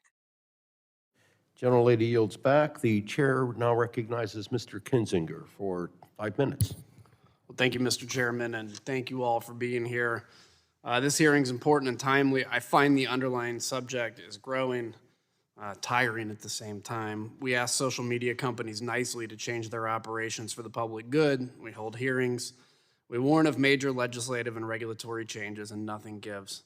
They nibble around the edges from time to time, usually when major news stories break, but things continue to get worse over time and not better, which is why I've been working for years now to find reasonable and equitable policy solutions. In recent years, my approach has been to avoid amending Section 230 because I felt that we should be considering other options first. So I introduced 2 bills, Social Media Accountability and Account Verification Act and the Social Media Fraud Mitigation Act, both narrow in scope and don't amend 230. It would have had the FTC undertake a narrow rulemaking to require more action from social media companies to investigate complaints about deceptive accounts and fraudulent activity on their platform, and I believe they strike a good balance. They would have a positive impact on consumer protection without making drastic policy changes. But today, given the current state of affairs and the clear danger social media is posing to society, I'm more open to the amend Section 230 camp than I used to be. And just to drive home my initial point about how tiresome this has become, the blame can't be placed solely on social media companies. Despite my lengthy engagement with my colleagues before introducing my bills, and even after making changes to the bills based on their feedback, I could not find a partner on the other side of the aisle to lock arms with me, take a stand, and put something bipartisan out there to at least get the conversation going. Honestly, there are ideas coming from both sides of the dais that are worthy of debating, but the devil's always in the details. But if we're not even trying to engage in a bipartisan process, we're never going to get a strong or lasting set of policy solutions. I'm disappointed it's taken my colleagues nearly a year to engage with me on this issue, but I hope this hearing is a first step of many steps that seemingly we've already had to join together and hold big tech accountable. Ms. Haugen, I want to thank you directly for your recent efforts to bring about a broader conversation about the harms of social media. As you may recall, in the spring of 2018, Mark Zuckerberg testified before us. During the course of that hearing, he stated that Facebook has a responsibility to protect its users. Do you agree that Facebook and other social media companies have a responsibility to protect their users? And if you do you believe that they are fulfilling that responsibility? I do believe they have a duty to protect their users. I want to remind everyone in this room that in the majority of languages in the world, Facebook is the internet. 80 to 90% of all the content in that language will be on Facebook. In a world where Facebook holds that much power, they have an extra high duty to protect. I do not believe they are upfilling that duty today because of a variety of organizational incentives that are misaligned, and Congress must act in order to realign those incentives. I agree with you. Ms. Frederick, let me ask you, you're also a former Facebook employee as part of their Global Security Counterterrorism Analysis Program, so I'm going to ask you the same question. Do Facebook and other social media companies have a responsibility to protect their users, and are they fulfilling that responsibility? They do have a responsibility to protect their users. The days of only blaming the addict and letting the dealer get off scot-free are over. I think everybody recognizes this at that point. And I want to say in October of 2019, Mark Zuckerberg stood on the stage at Georgetown University and said Facebook was going to be the platform that stands up for freedom of expression. He has rankly abrogated those values, and the difference between what these companies say and what they actually do is now a yawning chasm. It's been reported and discussed today that algorithms employed by some of the biggest companies tend to lead users to content which reinforces their existing belief, or worse, which causes anxiety, fear, and anger, all of which have been shown to lead to increased engagement from the user regardless of their damaging effects. So Ms. Frederick, given your background, can you describe the national security concerns with the ways in which social media companies design and employ those? And if we have time, Ms. Haugen, too. Yeah, I went to work for Facebook because I believed in the danger of foreign Islamic terrorism. I went to make sure that the platform was hostile to those bad actors, illegal actors, and I think I think we can imbue technology with our values. This is the whole concept behind privacy by design, and you need to let those programmers who actually code these algorithms, they need to be transparent about what they're doing and how they operate and how they impact users as well. I am extremely concerned about Facebook's role in things like counterterrorism or other counter-state actors that are weaponizing the platform. Facebook is chronically underinvested in those capacities, and if you knew the size of the counterterrorism team for the threat investigators, you'd be shocked. I'm pretty sure it's under 10 people. This should be something that is publicly listed because they need to be funding hundreds of people, not 10 people. Thank you, Mr. Chairman. Thank you to the witnesses, and thank you. I yield back. Gentleman yields back. Chair now recognizes Mr. McEachin for 5 minutes. Thank you, Mr. Chairman, and I want to say to my colleague and friend, Kinsinzer, forgive me for butchering your name, that I appreciate your comments about partisanship. I share them with the notion of if we're going to have something that's going to last, Congress from Congress, changes in parties and whatnot, we're going to need to have something that's bipartisan. And I invite you to take a look at the SAFE Act, which I think takes a unique and different approach to Section 230 liability. That being said, colleagues, I would ask all of you all to rethink or really understand the message we're sending when we talk about immunity. Because when we say immunity, what we're really saying is that we don't trust juries. Think about that. We don't trust a jury properly instructed to get it right. That's the only reason you'd have immunity, because you're afraid the jury's going to get it wrong. Remember, my colleagues, that juries are composed of the same people who send us to Congress. They're the people who trust us to make trillion-dollar judgments, to decide war and peace, to decide any number of things. If they're wise enough to do that, why are we so arrogant to believe that they're not wise enough, when properly impaneled, properly instructed by a jury, that they can't get it right? And so I want you to start thinking about immunity in that context as we go forward, if you would be so kind to do so. I'd like to direct my first question, Mr. Chairman, to the color of change, Ms. Robinson. And I note that you say that there are 3 ways that we know we're headed towards a real solution. And the first one jumps out at me and says that laws and regulations must be crystal clear. Now, when I came to Congress, I was just a small town lawyer trying to make good. And I don't know what an algorithm is from a rhythm and blues section, quite frankly. But I do know how to say that immunity is not available if you violate civil rights. Immunity is not available for any number of legal actions. That's the approach the Safe Tech Act takes. Do you see that as meeting your first criteria? Can you comment on how and if you believe the Safe Act will ultimately help with big tech abuses? Absolutely, I do believe that it meets that mark. I believe that it meets the mark because the fact of the matter is that Facebook, Twitter, Google, Amazon, they all come before you and have explained that they are not subject to civil rights law and that they can get around the laws on the books and create all sorts of harms through the choices that they're making. And right now, we need a set of laws that make it so that they are not immune.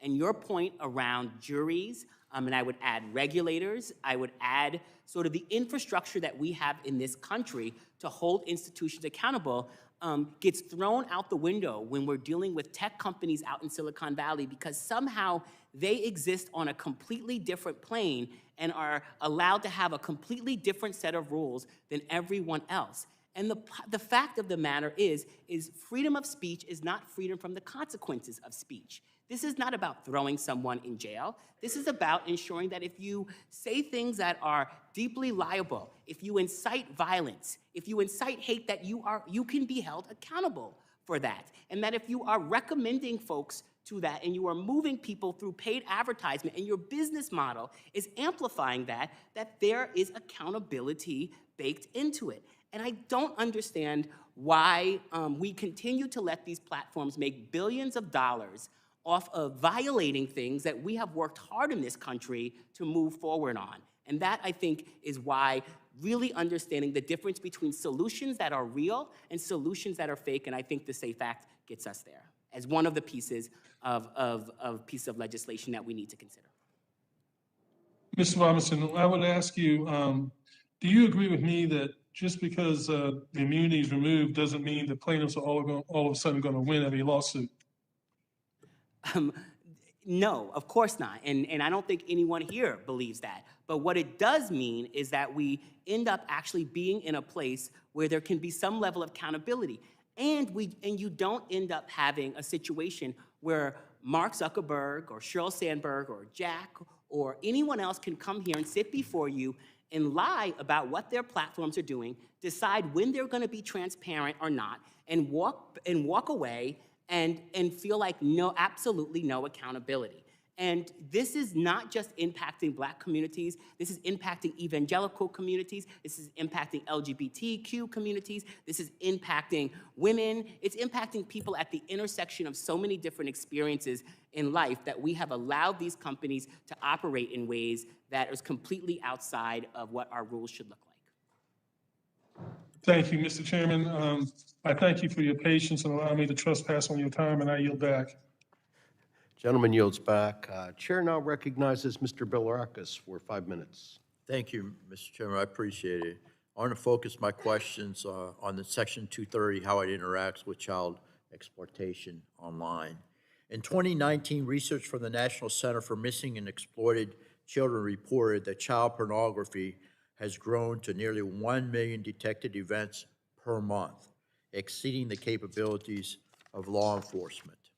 That number increased to over 21 million in 2020 and is on track to grow again this year, unfortunately. Mrs. Frederick, if a tech company knows about a particular instance of child pornography on its platform, but decides to ignore it and permit its distribution, would Section 230 prevent the victim from suing the tech company? I would say that given Section 230's broad interpretations by the courts, companies have historically avoided liability for hosting similar content. Okay. As a follow-up, if a brick and mortar store knowingly distributes child pornography, can the victim sue that particular business, in your opinion? Yes, obviously. Thank you. I don't see any reason why we should be giving special immunities, Mr. Chairman, to online platforms that don't exist for other businesses when it comes to a business knowingly exploiting our children and facilitating child pornography. It would be a discredit to us all to allow this to continue, which is why I have a public bill draft, I think you can see, that seeks to end this despicable protection. So I request bipartisan support in this matter. I think we have agreement. In general, I believe we have agreement. And this is a very, very informative hearing, Mr. Chairman, and thank you for calling it. I yield back the balance of my time. I know you'll like that. And by the way, the Pirates do have a bright future. Thank you. I can only hope you're right about that, Gus. Let's see. Chair recognizes Mr. Vesey for 5 minutes. Mr. Chairman, thank you very much for holding this very important hearing on 230. It's really timely and critical that we start talking about how we can move the needle on this issue and hold big tech accountable. We know that recent reports demonstrate concerning trends that should put every member of this committee and certainly every member of Congress on alert about the shortcomings of big tech and their repeated promise to self-regulate. I'm optimistic that we can get something done because I really do think that social media platforms are no question a major source of and a dominant source of news now in our lives, whether it's entertainment, personal connections, news, even local news, advertising. All of that happens in the social media world. But we also continue to see social media platforms acting in a problematic way, in some instances even endangering the lives of very young kids. And today is no different. Social media platforms continue to behave without an honest, solution-oriented approach to stop the spread of misinformation, to manipulate public opinion. And we know rampant disinformation about things like voter fraud is still present in our communities. And as this new variant of COVID-19 lurks around the corner, Congress really needs to act now so we can stop the misspread of misinformation around COVID-19 and this new variant that's about to come through. It's very disconcerting to think about some of the things that we're about to hear about this new variant that's just a bunch of BS. And while social media platforms continue to flourish and the number of users they are able to keep on their platform, the number of reported harms associated with social media is just one of many consequences we are seeing as a result of big tech business practices. For instance, the Anti-Defamation League says that about 41% of Americans experience some form of online harassment next year. So doing nothing is not an answer. We have to do something. And I think that we can do that. And I wanted to ask the panel a question. Again, there's no doubt that big tech companies have just been flat-footed when it comes to getting ahead of removing harmful content and disinformation on the most popular social media platforms. Ms. Frances Haugen, you mentioned numerous times during your interview on 60 Minutes that you wanted to show that Facebook cares about profits more than public safety. In November of this year, Facebook, which has now rebranded itself as Meta, announced that it is working with the civil rights communities, privacy experts, and others to create a race data measurement.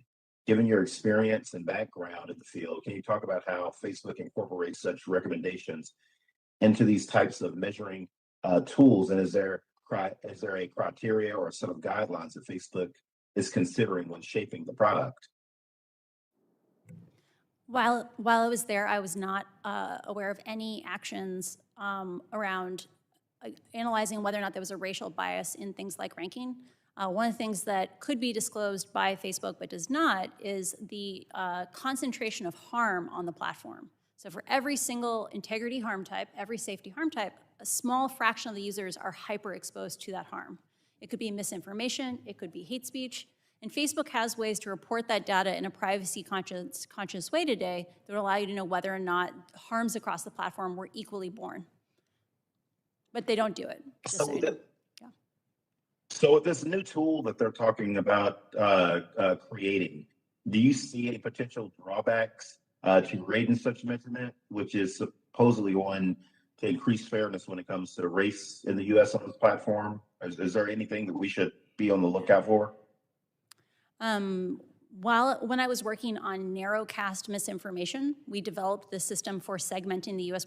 population in a privacy-conscious way. We looked at the groups and pages that people interacted with and then clustered them in a non-labeled way. So we're not assigning race to anyone, we're not assigning any other characteristics, but we're looking at, when we look at consistent populations, do they experience harms in an unequal way?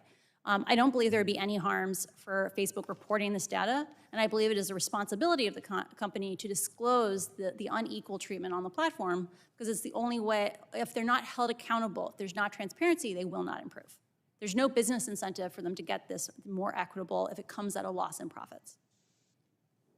Thank you very much. Mr. Chairman, I yield back.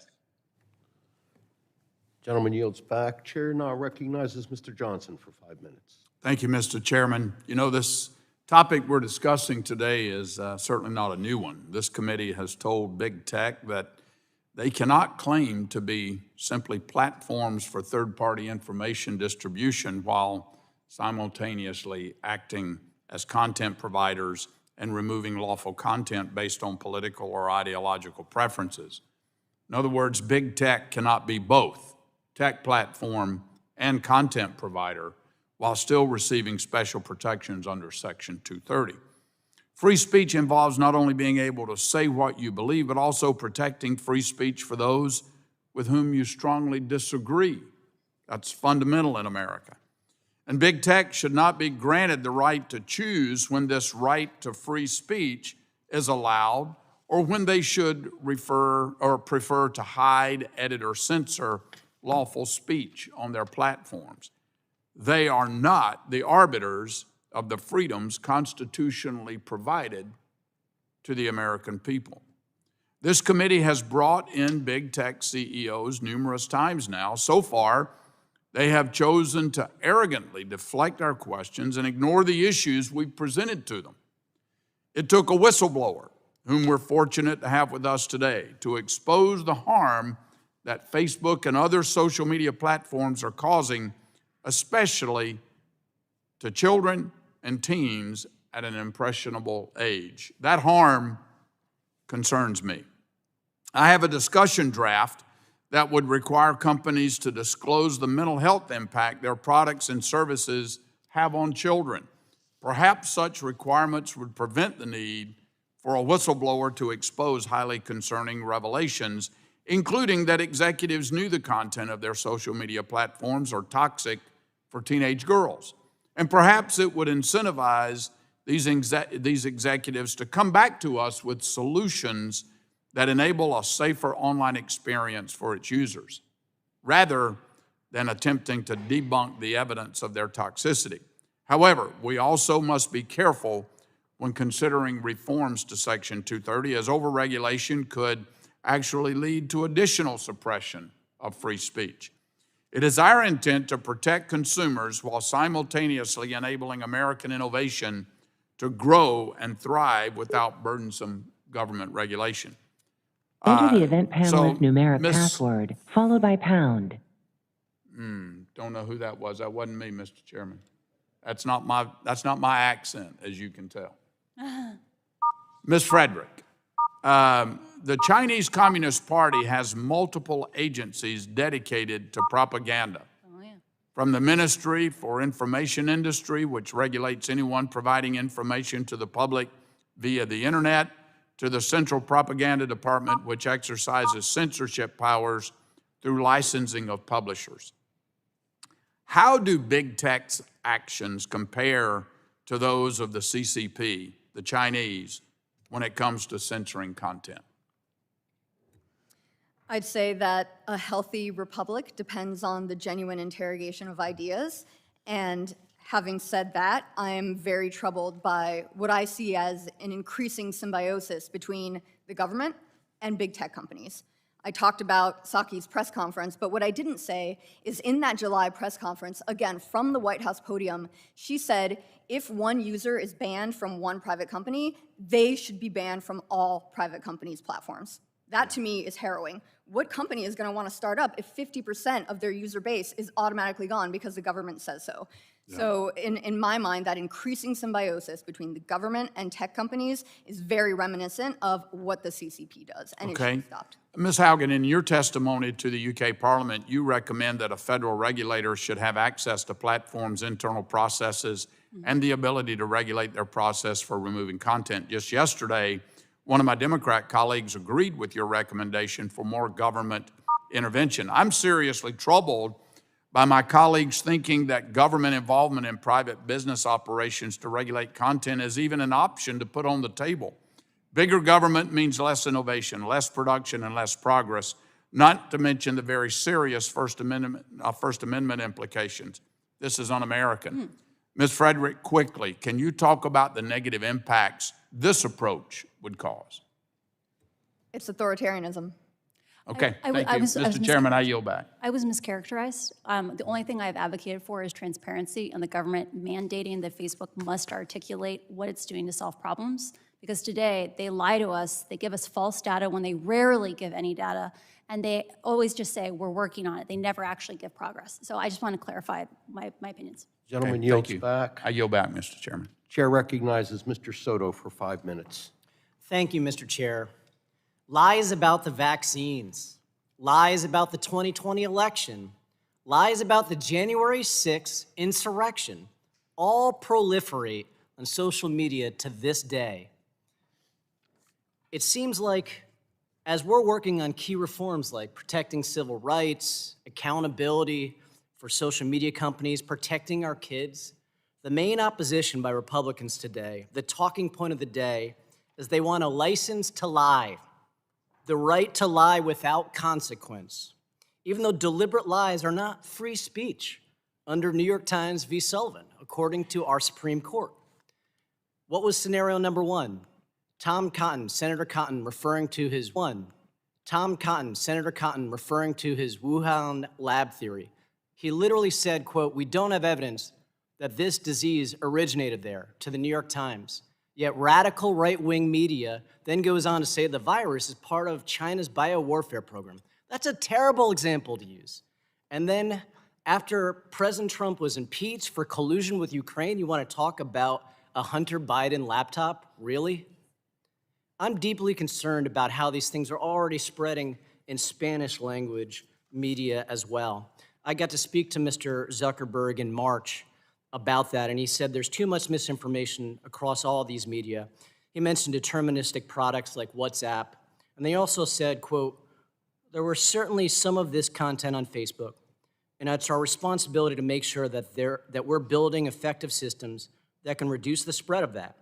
I think a lot of those systems performed well during this election cycle, but it's an iterative process, and there are always going to be new things that we'll need to do to keep up with the different threats we face." Then I asked him to commit to boosting Spanish language moderators and systems on Facebook, especially during election season, to prevent this from happening again. Ms. Haugen, you left Facebook about 2 months after that hearing in May, and has there been significant updates since that hearing on protecting Spanish misinformation? In short, has Mark Zuckerberg kept his word? I do not know the progress of the company since I left. I do know before I left, there was a significant asymmetry in the investment in safety systems. We live in a very linguistically diverse country, and yet Facebook has overwhelmingly, 87% of its budget for misinformation is spent exclusively on English. All the rest of the world falls into that remaining 13%. When we live in a linguistically diverse society where there aren't safety systems for non-English speakers, we open up the doors to dividing our country and being pulled apart because the most extreme content is getting the most distribution for those populations. And you had mentioned specifically in other hearings about Ethiopia and the concern with there. Can you go into that a little more? We are seeing a trend in many countries around the world where parties are arising based on implying that certain populations within their societies are subhuman right? One of the warning signs for ethnic violence is when leaders begin to refer to a minority as things like insects or rodents, right? Dehumanizing them. At the same time, because Facebook's algorithms give the most reach to the most extreme content, because of the ways in which Facebook is not transparent about their algorithms, transparent about how ads can be deployed, we actually don't have a full understanding of what we're dealing with. Because, we are dealing with, deep levels of deceptive and manipulative content,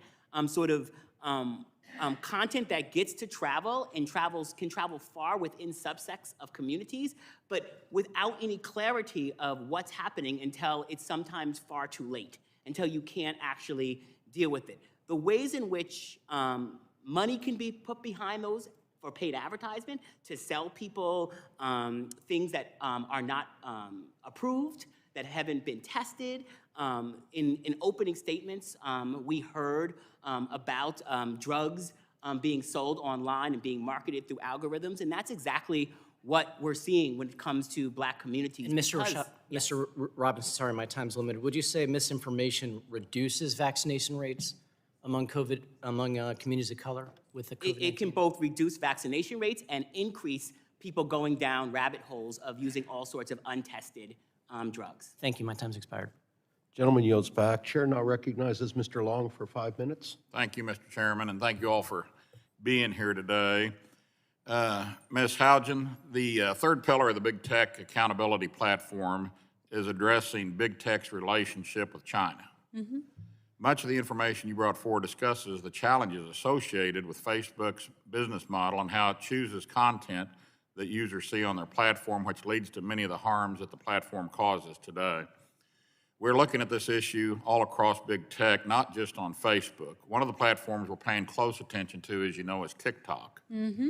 Reports suggest that TikTok's parent company, ByteDance, coordinates with the Chinese Communist Party to facilitate abuses against Uyghur Muslims and pressure United States-based employees to censor videos that the Chinese Communist Party finds culturally problematic or critical of the Chinese Communist Party.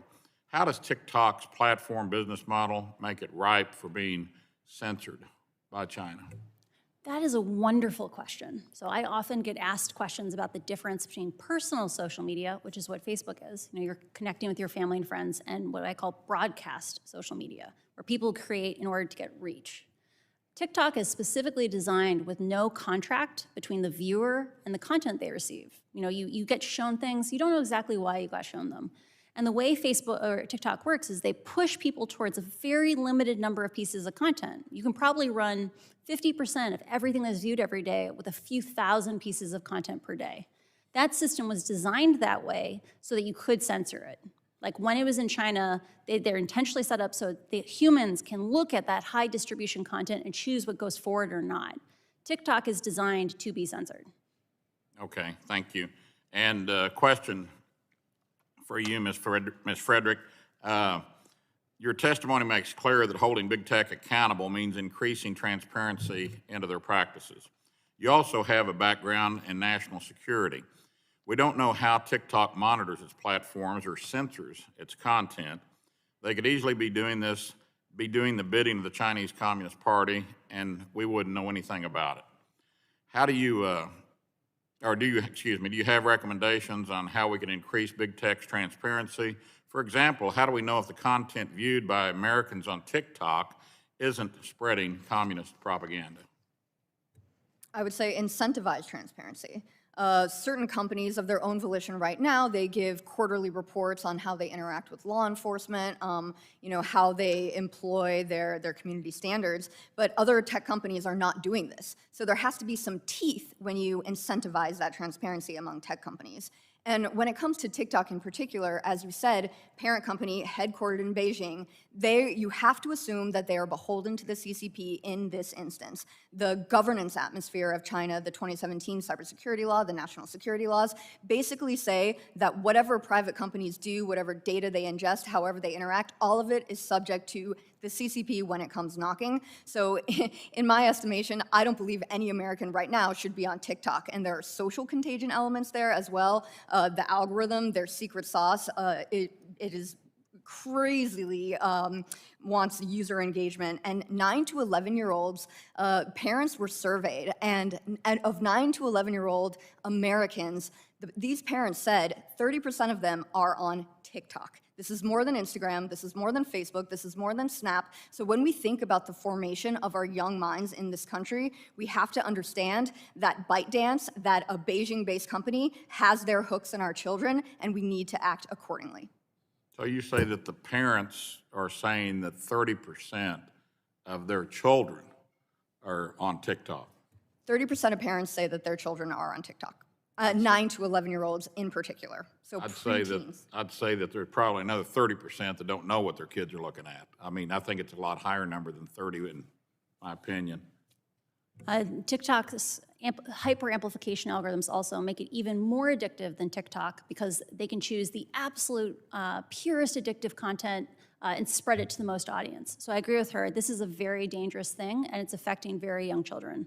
Okay. Mr. Chairman, thank you for holding this hearing today, and thank you all for your participation here today. I really, really appreciate it because it's a very, very serious subject, as we all know. And Mr. Chairman, I yield back. Gentleman yields back. Chair recognizes Mr. O'Halloran for 5 minutes. There we go. Thank you, Chairman Doyle. There's no doubt that about the positive and negative impacts of the technology platforms have in our society today. We've been talking about it all day long.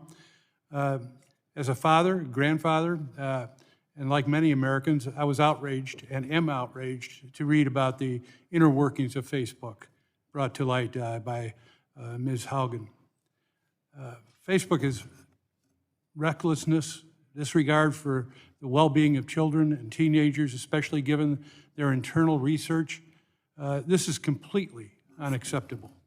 Instead of using Facebook and Instagram to create positive and social experience for minors, Facebook is exploiting our children and grandchildren for clicks and ad revenue. This is a particular problem for teenage girls. Facebook's own internal research found that using Instagram made teenage girls feel worse about themselves, leading to depression, eating disorders, and thoughts of suicide, and yes, even death. I don't know how they can come up with these decisions that they've come up with. I'm a former homicide investigator, as well as a father and grandfather. I've seen a lot of suicide.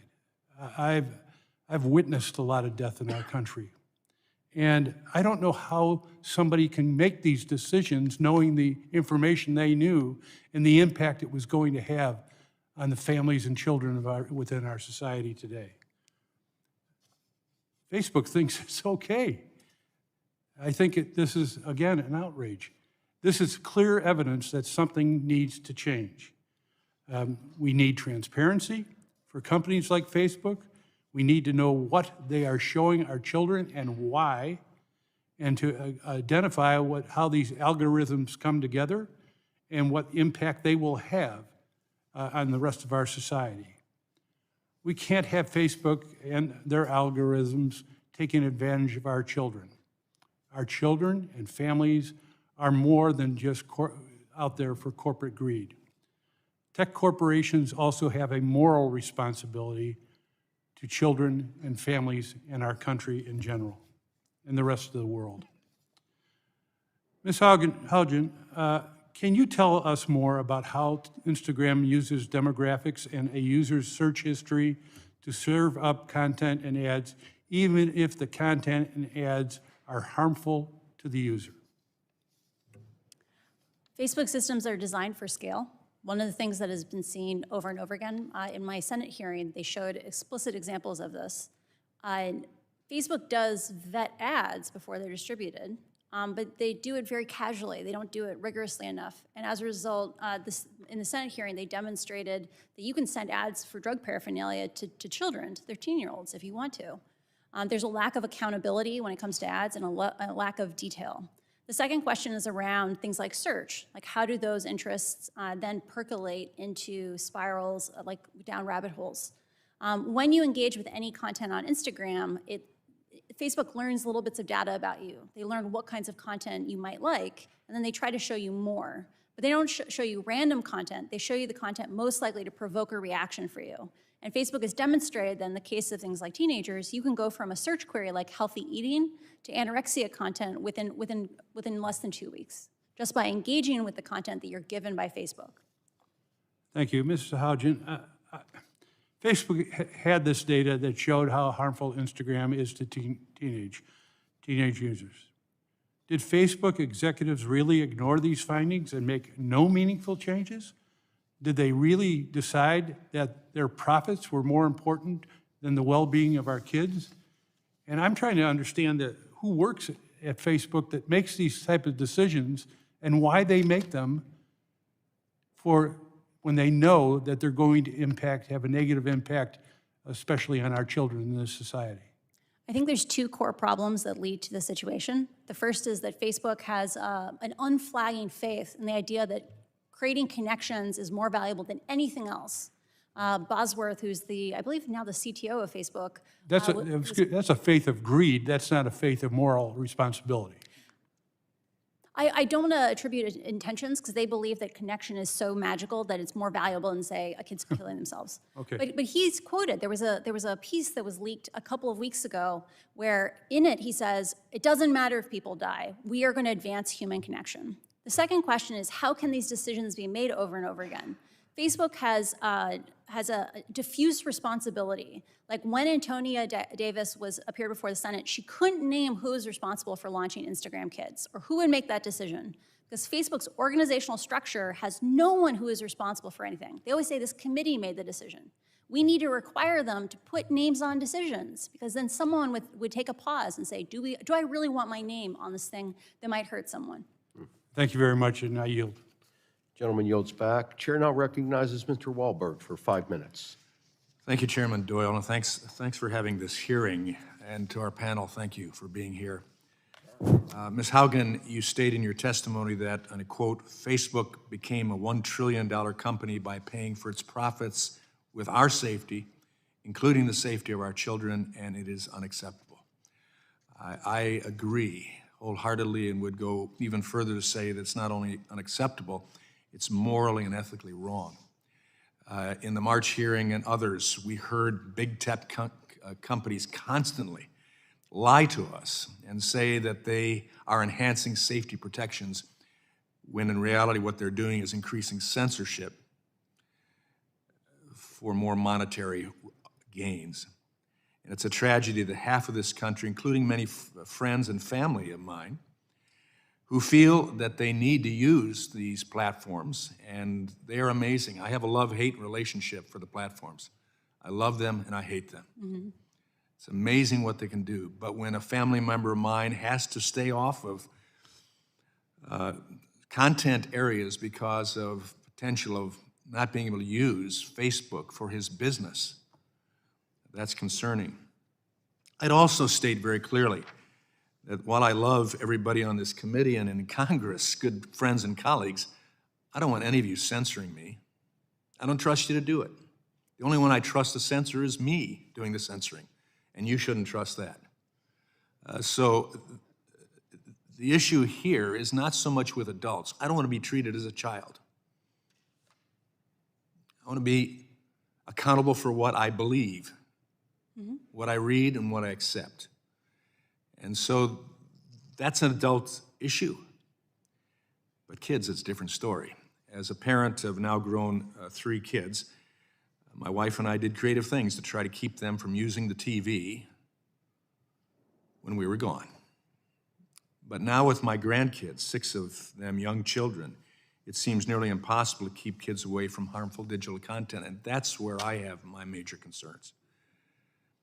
Facebook knows that its platforms cause negative mental health impacts on young users, and yet they continue to exploit children for profit while selling parents a bill of goods and selling us a bill of goods. They refuse to abandon Instagram for kids, saying they believe building the app is the right thing to do. They've said that in front of us.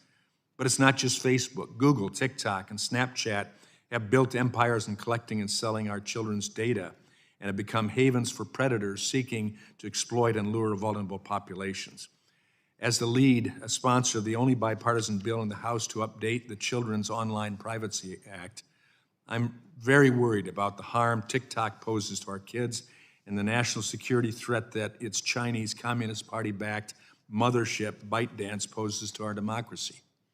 Recently, before the Senate Commerce Committee, a TikTok executive was unable to distinguish what American data may fall into hands of mainland China. Ms. Haugen, I understand you have a background in both of these realms. Can you please give us a sense of the threat this entity poses to our society and to our children? There have been past scandals, even in the last year or two, regarding TikTok, where TikTok banned all content from disabled users and from homosexual users to protect them from bullying. When you have a product that can be so thoroughly controlled, we must accept that if ByteDance wants to control what ideas are shown on the platform, the product is designed so that they can control those ideas. They can block what they want to block. There's nowhere near enough transparency in how TikTok operates, and I worry that it is substantially more addictive than even Instagram because of its hyper amplification focus. Mm-hmm. Thank you. Ms. Frederick, it's become abundantly clear that big tech will not enact real changes unless Congress forces them to. I have great concerns about that.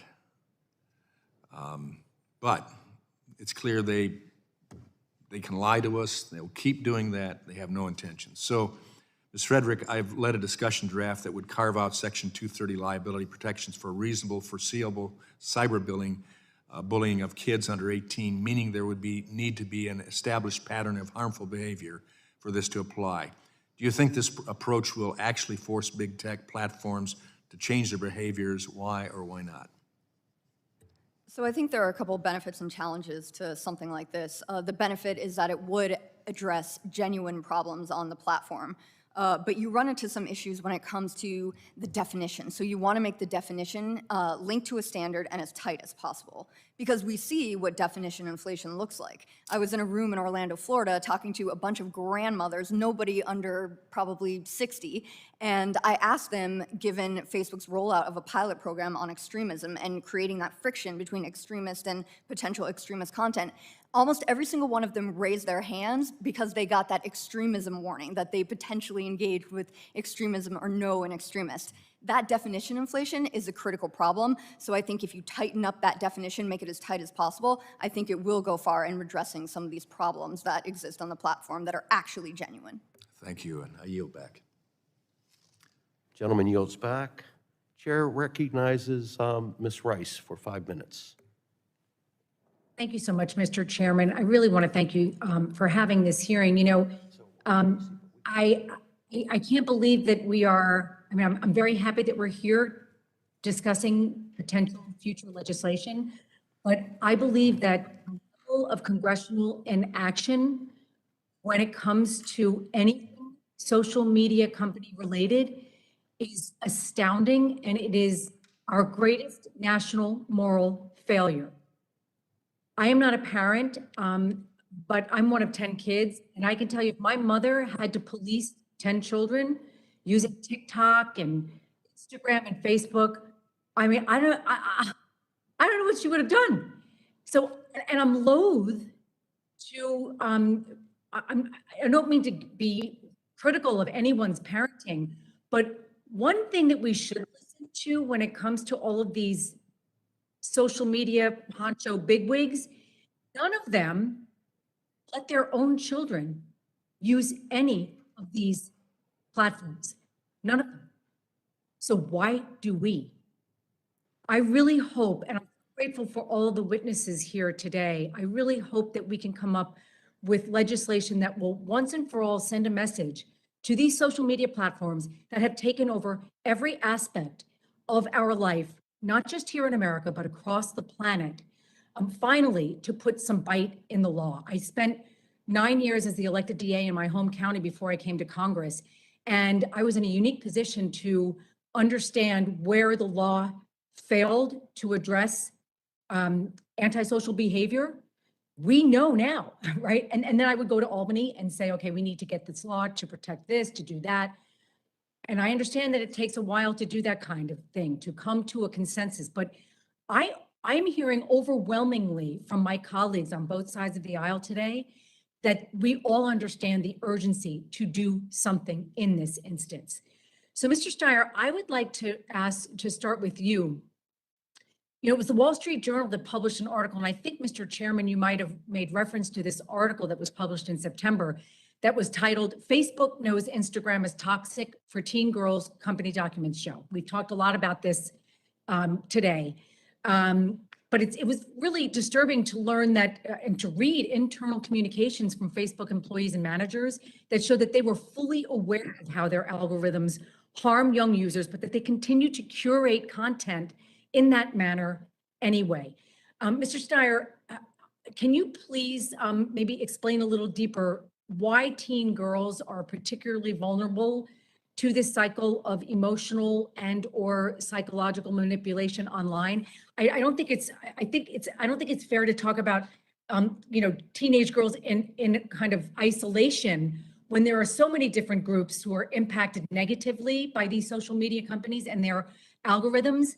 But it's important that we help educate young girls to tell them the truth about what information is beating them in the face and affecting their lives, their very lives. So if you could just, Mr. Steyer, expound a little bit more on that, because it's important that children, the actual users who are the victims here, and they are victims, understand. You're absolutely right, Congresswoman. And you're absolutely right, too. First of all, the reason Instagram is such a powerful platform is it's comparative. So kids and teens constantly compare themselves to each other. It's the essence of their self-esteem. It's the essence of how they grow up. We all understand this because we all were kids and teens at one point. So it's why the platform is so powerful. I think the second point is you're absolutely right that this has to be a bipartisan issue. And quite frankly, I would like to say to this committee, you've talked about this for years, but you haven't done anything, right? Show me a piece of legislation that you passed. We had to pass the privacy law in California because Congress could not, on a bipartisan basis, come together and pass a privacy law for the country. And I would urge you to think about that and put aside some of the partisan rhetoric that occasionally is seeped in today and focus on the fact that all of us care about children and teens and that there are major reforms to 230 that would change that. Remember, freedom of speech is not freedom of reach. And so it's the amplification and the algorithms that are critical. So transparency, as a number of you have mentioned on both sides now, is critical. And the other thing I want to say to your very good question, Congresswoman Rice, is that 230 reform is going to be very important for protecting kids and teens on platforms like Instagram and holding them accountable and liable. But you also, as a committee, have to do privacy, antitrust, and design reform. So in a comprehensive way, this committee, in a bipartisan fashion, could fundamentally change the reality for kids and teens in society. And I really hope you will do that because there's been a lot of talk, but until there is legislation, the companies that we're referring to are going to sit there and do exactly what they're still doing. So thank you very much for the question, and thank you all for a bipartisan approach to this issue. Very good points, Mr. Steyer. Thank you so much. And thank you to all the witnesses. And also thank you to Mr. Chair. I yield back. General Lady yields back. Mr. Duncan, welcome. You are recognized for 5 minutes. Thank you, Mr. Chairman. And, we've had the opportunity to discuss these issues with the heads of Facebook, Twitter, and Google in the past. And I've asked those CEOs in this hearing room, do you believe you are the arbiters of absolute truth? I was sitting here listening to the hearing and thinking about the hearing even before I came in today, and I kept coming back to this. 1984. The words in this book that George Orwell wrote ring so true when we talk about where we are today with big tech and all the things that have been discussed here, not just 230 protections. Some quotes from that book: we know that no one ever seizes power with the intention of relinquishing it. Who controls the past controls the future. Who controls the present controls the past. Do you see that the whole aim of newspeak is to narrow the range of thought? Narrow the range of thought. In the end, we shall make thought crime literally impossible because there will be no words in which to express it. We've seen these arbiters of truth, at least in their minds, with big tech, actually scrub words that can be used on their platforms. I still think that the question before us is social media platforms need to check themselves and understand that they're not gods, little g. They are not arbiters of truth. For the past 2 years, we've seen an unprecedented onslaught from Big Brother tech on conservative thought. It's interesting, Mr. Chairman, we don't see liberal thought suppressed by big tech platforms because Big Brother tech believes they should be the arbiters of truth and they hate conservatives, so they silence us. President Donald J. Trump, using the @Donald J. Trump handle, was the single most effective and most successful social media user and influencer ever. Twitter didn't like his politics so much, so they deplatformed him. You know, I think about this book, a thing called a memory hole. It's a small chute leading to a large incinerator. Anything that needed to be wiped from the public record was sent in the memory hole. Donald Trump's Twitter handle was sent in the memory hole, tried to be wiped. They wanted to make him an unperson, someone whose existence had been excised from the public and private memory. Legislation Democrats are bringing forward is in that same spirit. We know what's best for you, and if you disagree, then shut up. You would allow yourselves to define harm, and conservative thought is harmful to the nanny state. You would allow yourselves to define hurtful, and conservative thought is famously hurtful to the nanny state. As our friend Ben Shapiro said, facts don't care about your feelings. You would allow yourselves to define extremism and then label anyone who opposes you as extremist. That's doublethink. Doublethink in 1984. The act of simultaneously accepting two mutual contradictory beliefs as correct. These are the tactics of the old Soviet Union. The communists there, all dissent must be silenced. And I think we've seen big tech try to silence those they didn't agree with because they blame it on an algorithm or whatever, but truth be known, has been exposed that these efforts were consciously put forward. It wasn't just some algorithm running by AI. You're holding this hearing in that spirit today, the same Soviet spirit in Build Back Better that burdens taxpayers trillions of dollars in new debt, weakens our currency with inflation, harms our people. Same spirit you come today with left-wing government's alliance and left-wing big tech to silence conservatives like you silenced Donald Trump. Think Paul from 1984. Think Paul. It's a newspeak word to describe the secret police of Oceania who are responsible for the detection, prosecution, and elimination of unspoken beliefs and doubts that contradict the party. I would say contradict the liberal thought in this arena. I want to ask one question real quick because I think y'all get the gist of what I'm trying to say. Ms. Frederick, in your testimony, you talk about the pitfall of having Congress try to define harm. One of the proposals we are considering today removes Section 230 protection from companies that use algorithms to promote harm. What are some of the consequences of taking that approach? So I think it's absolutely worth noting that when Trump was banned from 17 different platforms in 2 weeks, the ACLU spoke out against the ban. No friends of conservatives, right? Angela Merkel spoke out. Where are they against today, the ban. though? Is what I'm... Russian Navalny spoke out against the ban. Russian dissident Alexei Navalny and Lopez Obrador as well. So everybody recognizes the threat of censorship. It's not just Republicans, it's not just conservatives, it's independently minded people who think that our health depends on the genuine, again, interrogation of ideas. Tech companies are not allowing that happen. We need to strip them from immunity when they censor based on political viewpoints. My time's up, Mr. Chairman. Censorship is bad. We need to keep hollering that from the rooftop. I yield back. Gentleman's time has expired. Chair now recognizes Ms. Eshoo for 5 minutes. Thank you, Mr. Chairman. Let me start by thanking Ms. Haugen for your courage in coming forward. What you've done is a great act of, I believe, public service. One of the documents you've disclosed relates to Carol's journey. It's a project that Facebook researchers set up to observe the platform's recommendation engines. Now, I only have 5 minutes, so maybe you can do this in a minute and a quarter or whatever, but can you briefly tell us what the research found as it relates to Facebook's algorithms leading users down rabbit holes of extremism? Facebook has found over and over again on the right, on the left, with children, that you can take a blank account, so it has no friends, no interests, and you can follow centrist interests. You can follow Donald Trump and Melania. You can follow Fox News, or you can follow, Hillary and MSNBC. And just by clicking on the content Facebook suggests to you, Facebook will get more and more and more extreme.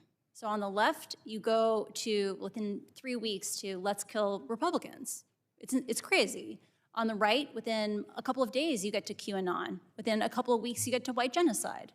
There isn't two tangoing, as Facebook claims. There's only Facebook system amplifying and amplifying and amplifying. And this happens because that content is the content you are most likely to engage with, even though after you're surveyed, you say you don't like it.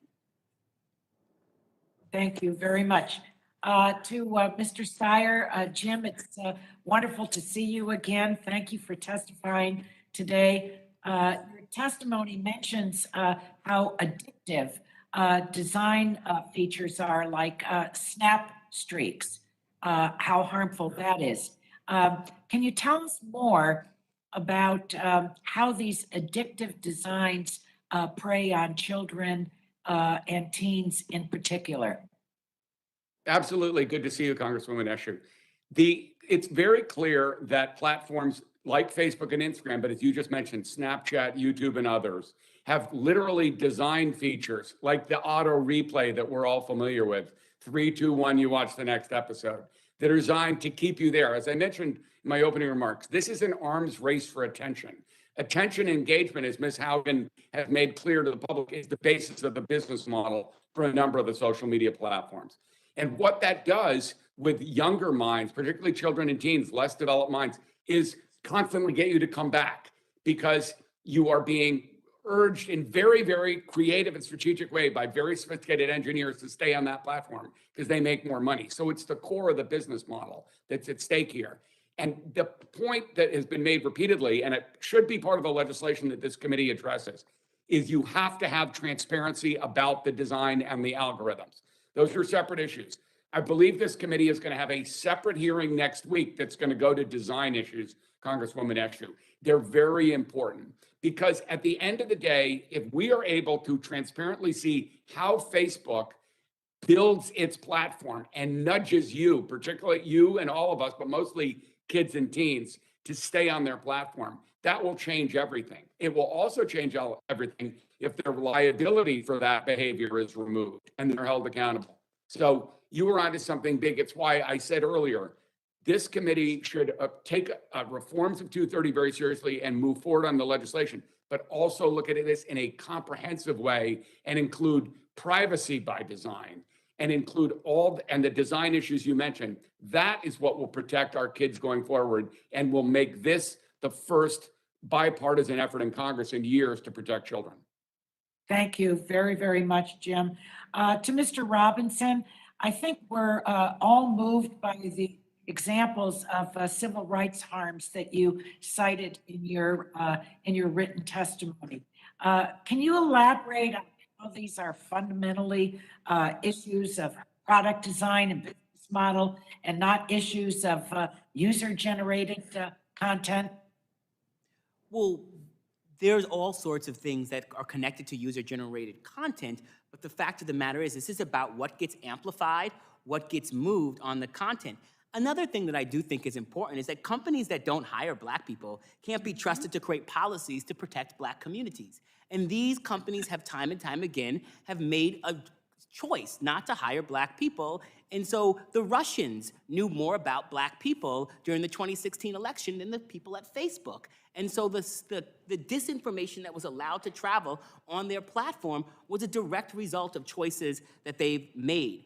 And so the only other thing I'd like to add is that your bill, in terms of this comprehensive sort of set of things that we need, your bill, the Online Privacy Act, which creates a data protection agency, is also incredibly important because we need infrastructure in our government to actually be able to meet these 21st century needs. Thank you very much. I yield back, Mr. Chairman. Gentlelady yields back. Chair now recognizes Mr. Curtis for 5 minutes. Thank you, Mr. Chair and Mr. Ranking Member and our witnesses. It's very interesting to be with you today. I think we understand censorship. It's an easy concept. The suppression of speech, public communication, or other information. When we think of censorship, we generally refer to limiting of objectionable, harmful, obscene, or dangerous information. Censorship can be dangerous because its intent is to control thought. I'm not sure we understand the other side of this as well. Now, we've talked about it, and I'm not going to give you any new ideas, but I'm going to talk about it in a slightly different way today.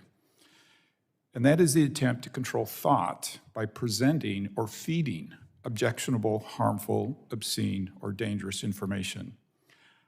As I was preparing for this, I could not think of a word of the opposite of censorship, right? That's what I was trying to come up with. And it dawned on me, there are words: brainwashing, propaganda. We have done this in war. We've dropped pamphlets across enemy lines to influence people's thoughts and behaviors. We've had radio stations infiltrating behind enemy lines. That's what this is, isn't it? I'd like to look at this through a slightly different lens, which is the algorithm transparency that we've talked about, and customers having the ability to tailor their social media experiences based on what they want and not what the social media giant wants. In my problem, it's the content presented to people without their consent with an accompanying agenda. That's the biggest problem. Ms. Frederick, can you define in simple terms that everybody can understand back home what an algorithm is and how social media uses it? So algorithms are codes built by programmers, designed by programmers, that basically take information, so the input, however these are designed, whatever data is labeled, et cetera, and produce an output that has an effect. So input to output algorithm, built by people. I think that is a critical element, is they are built by people. Companies can't hide behind the algorithms. They're not just automatons that go forward. They are built by people. I paid for a substantial amount of a PhD of my son, who's a data scientist. He has worked for a grocery store chain in predicting a rush on milk and eggs and things like that. Is it possible, when we talk about transparency, do we really have the ability to give the average lay person a view into these algorithms in a way that they really can understand what they are?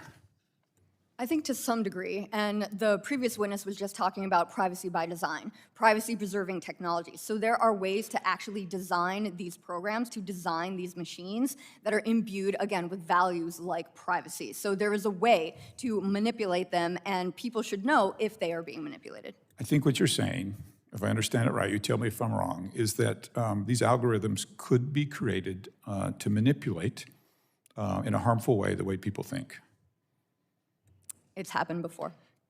Are there any examples that come to mind just quickly that you could share that we would all understand?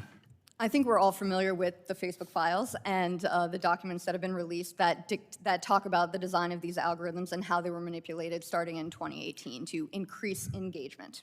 Could an algorithm be created to influence the way a person votes? It could contribute to their cognitive processes and the decisions that they eventually make in the voting booth. Should somebody have protection from the law who creates an algorithm to determine how somebody votes? And I'm not sure I know the answer to that myself. I think that's why we're here today, right? But that's what's happening, isn't it? I think in questions that run up against very serious debates, I think individual liberty and individual freedom in general should always be paramount.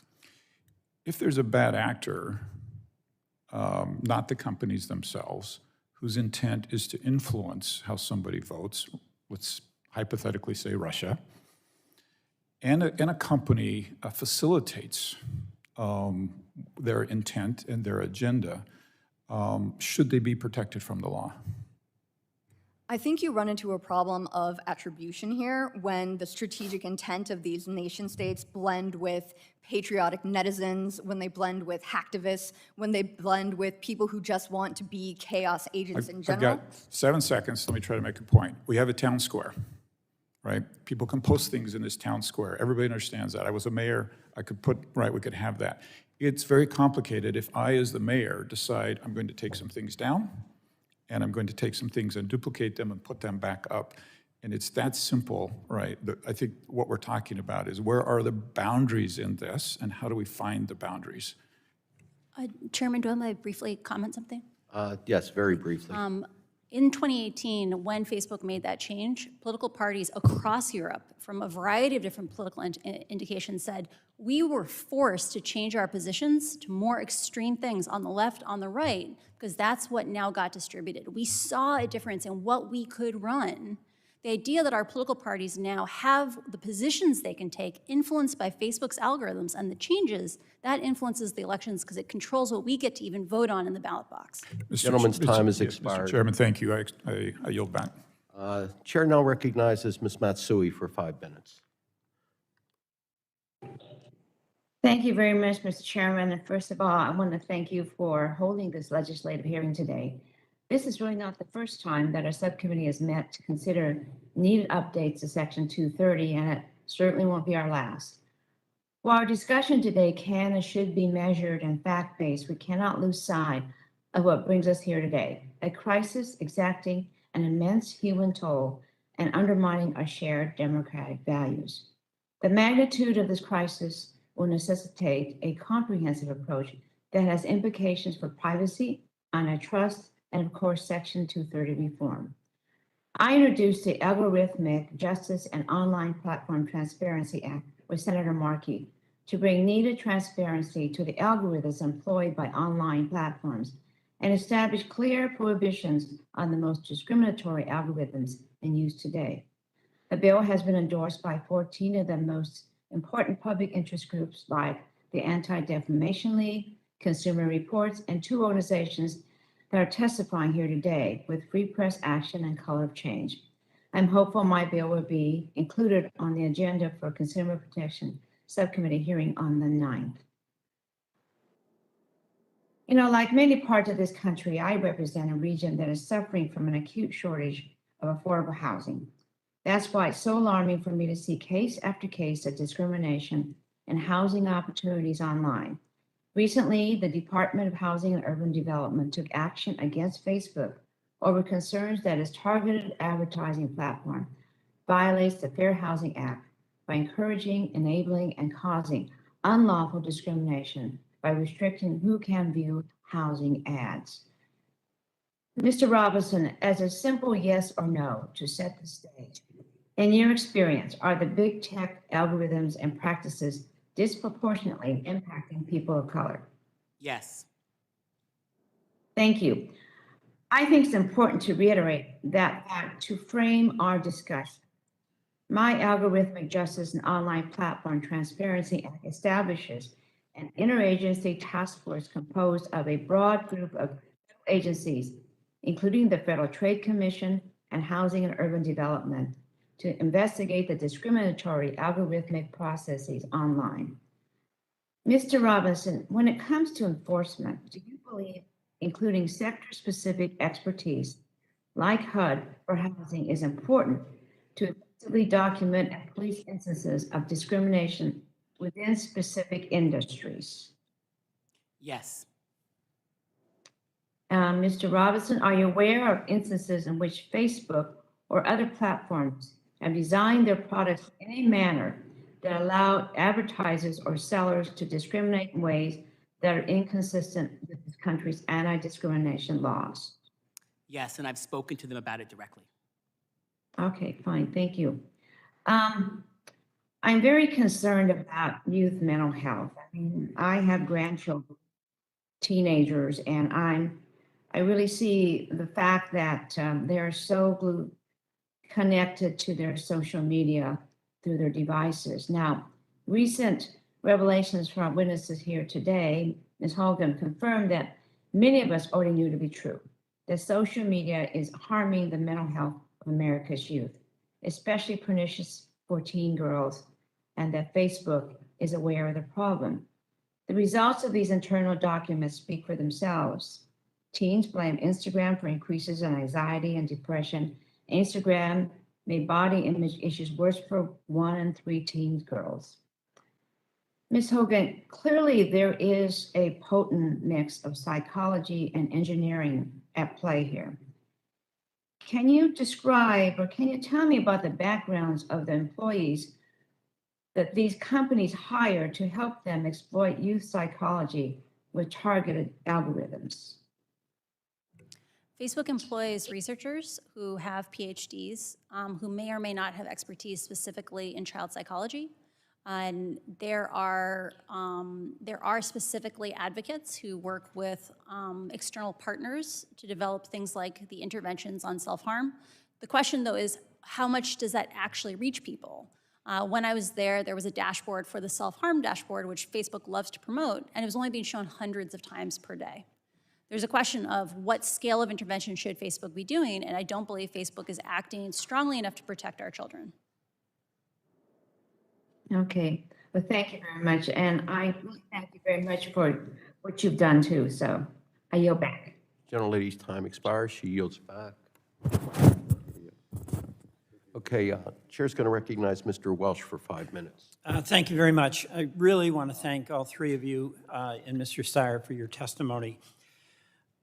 The clarity with which you presented the dynamic that now exists is overwhelming, and I think shared on both sides of the aisle.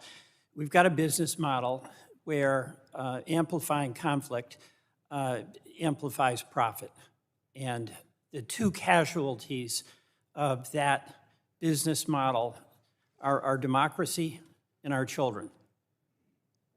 And I'm going to lay out my thoughts, and I want your response to this. But in a democracy, it depends ultimately on trust and norms. And the algorithms that are promoting engagement are about conflict versus cooperation. They're about blame versus acceptance. And I see what is happening as a profoundly threatening development for the capacity of us as citizens to engage with one another and sort out the conflicts that are legitimate disputes among us. And secondly, the horrendous use of a business model that attacks the self-esteem of our kids. And I don't care whether those kids come from a family that supported Donald Trump or a family that supported Joe Biden. We all love our kids, and they all have the same challenges when they're trying to find their identity. And to have a business model that essentially erodes those prospects and those efforts is one business model that we have to challenge. My view on this is I've listened to you and also heard the proposals that I'm supportive of from my colleagues, is that we need more than one-off legislation to address what is a constantly evolving situation. And in the past, our government, in order to protect the public interest in the common good, has created agencies like the Interstate Commerce Commission, like the Securities and Exchange Commission, an agency that is funded, that is staffed with experts, that has capacity for rulemaking, and can engage in the investigation, just as an example, of algorithms. So my view is that Congress needs to establish a commission, which I'm calling the Digital Markets Act. It would set up an independent commission with 5 commissioners. It would have civil penalty authority. It would hire technology experts to oversee technology companies. It would test algorithms and other technology to ensure that any technology is free from bias and would not amplify potentially harmful content. The commission will be authorized to engage in additional research on an ongoing basis that's needed for us to have oversight of the industry. So this is the approach I think Congress needs to take. It's not about free speech, by the way, because it's not about good ideas or bad ideas. You make a good point, Ms. Frederick. And it's not about good people versus bad people. It's like recognizing that, no, Mr. Zuckerberg, you're not in charge of the community forum, that we have a democracy that we have to defend, we have children that we want to protect. So I'm just going to go, I'll ask you, Ms. Haugen, what's your view about that as an approach to address many of the problems that you've brought to our attention? I think one of the core dynamics that has brought us to the place that we're at today is that Facebook knows that no one can see what they're doing. They can claim they're doing whatever they're doing, and they've actively gaslit investigators, researchers, academics for years when they identified real problems. We need somebody. It can be a commission, it could be a regulator, but it needs someone who has the authority to demand real data from Facebook, someone who has investigatory responsibility. Mr. Robinson, thank you. We demanded for years Facebook conduct a civil rights audit. They eventually committed to in front of the United States Senate. They went about doing it, and now we have found out all the places in which they lied and held back information. And what's your view about my suggestion of an independent commission? Color Change supports the creation of a data protection agency and believes that it needs to have civil rights expertise involved. And Mr. Steyer, if you're still there? Yes, I'm here, Congressman Welch. I think that idea deserves very serious consideration. As I've said, and I think other witnesses and congresspeople have said, this deserves a comprehensive approach. So I think your proposal deserves very serious consideration because we have to hold the tech companies accountable, period, full stop. Okay, thank you very much. My time is up, and I'm sorry I didn't get to you, Ms. Frederick. Appreciate it. I would have disagreed anyway, sir. Pardon me? I would have disagreed anyway, sir. Okay. That's okay. Duly noted. Okay, let's see. Chair's going to recognize Mr. Schrader for 5 minutes. Thank you, Mr. Chairman, and appreciate everyone being here at this hearing. We definitely have to figure out what to do, and you all give us a lot of food for thought. Ms. Haugen, want to give you a lot of credit for stepping up. It's very, very, very difficult to do. Occasionally, some of us do that here in this body, and I share your pain, frankly, in having to do that. I'm deeply disturbed by that Facebook has breached its duty to act responsibly when it potentially has stood to benefit from the misery and suffering of a number of its users. It's just totally inappropriate. It appears that Facebook knew that its products were causing harm to the American people, particularly mental health of young people, as we've heard here today. And Facebook has not responded, as I've listened to the testimony from you all. This should raise concerns for every member of our committee. It appears to be that way, and indeed each and every American. Democracy, public safety, the health of our families and our children in particular are coming at the cost of profit for these companies. Power to connect all people around the world could be great, but it needs to be checked by democratic norms, human rights, and the rule of law. Hard part is getting to the solution at the end of the day. How do we avoid censorship, to Ms. Frederick's point, I think, and at the same time allow people to communicate in an honest and open way that does not advantage one side or the other. So just to hit a couple points, Facebook and companies like it, promise to police themselves. You guys have talked about that. Ms. Haugen, in your opinion and firsthand experience, is it particularly naive of us or even negligent of us to expect Facebook and other entities to self-police themselves for our benefit? I believe there are at least two criteria for self-governance. The first is that Facebook must tell the truth, which they have not demonstrated. They have not earned our trust that they would actually surface to us dangers when they encounter them. The second thing, they've actively denied it when they've been asked about specific allegations. The second criteria is when they encounter conflicts of interest between the public good and their own interests, do they resolve them in a way that it would be aligned with the common good? And they don't. And so in a world where they actively lie to us and they resolve conflicts on the side of their own profits and not the common good, we have to have some mechanism. And that might be a commission or a regulator, but someone has to be able to get truth out of these companies because they're currently lying to us. Very good. Thank you. Ms. Frederick, you've hit the nail on the head when it comes to viewpoint censorship. I mean, it's in the eye of the beholder to a large degree. So how do we deal with that? Based on your experience and your extensive research and firsthand history, what is a way to get at avoiding viewpoint censorship, but again, getting the clarity that you all have spoken to on the panel here? I think, put simply, you anchor any sort of legislative reforms to the standard of the First Amendment. So what the Constitution says, again, these rights are given to us by God. They were just enshrined, put on paper for Americans in the Constitution. So you make sure that any sort of reforms flow from that anchored standard to the First Amendment. Okay, that sounds like it's easier said than done, though, I'll be honest with you. Ms. Haugen, again, you talked about, I think in one of your testimony, that they know how to make it safer. So how should they make it safer? What, in your opinion, are some of the reforms that you would suggest? You've alluded to some already. We've spent a lot of time today talking about censorship. One of the things that we forget is that when we focus on content, on language, that doesn't translate, right? That you have to do the solutions place by place by place, language by language, which doesn't protect the most vulnerable people in the world. That's places like what's happening in Ethiopia right now, which has 95 different dialects in their country. What we need to do is make the platform safer through product choices. That's things like, imagine Alice writes something, Bob reshares it, Carol reshares it, so now it's friends of friends.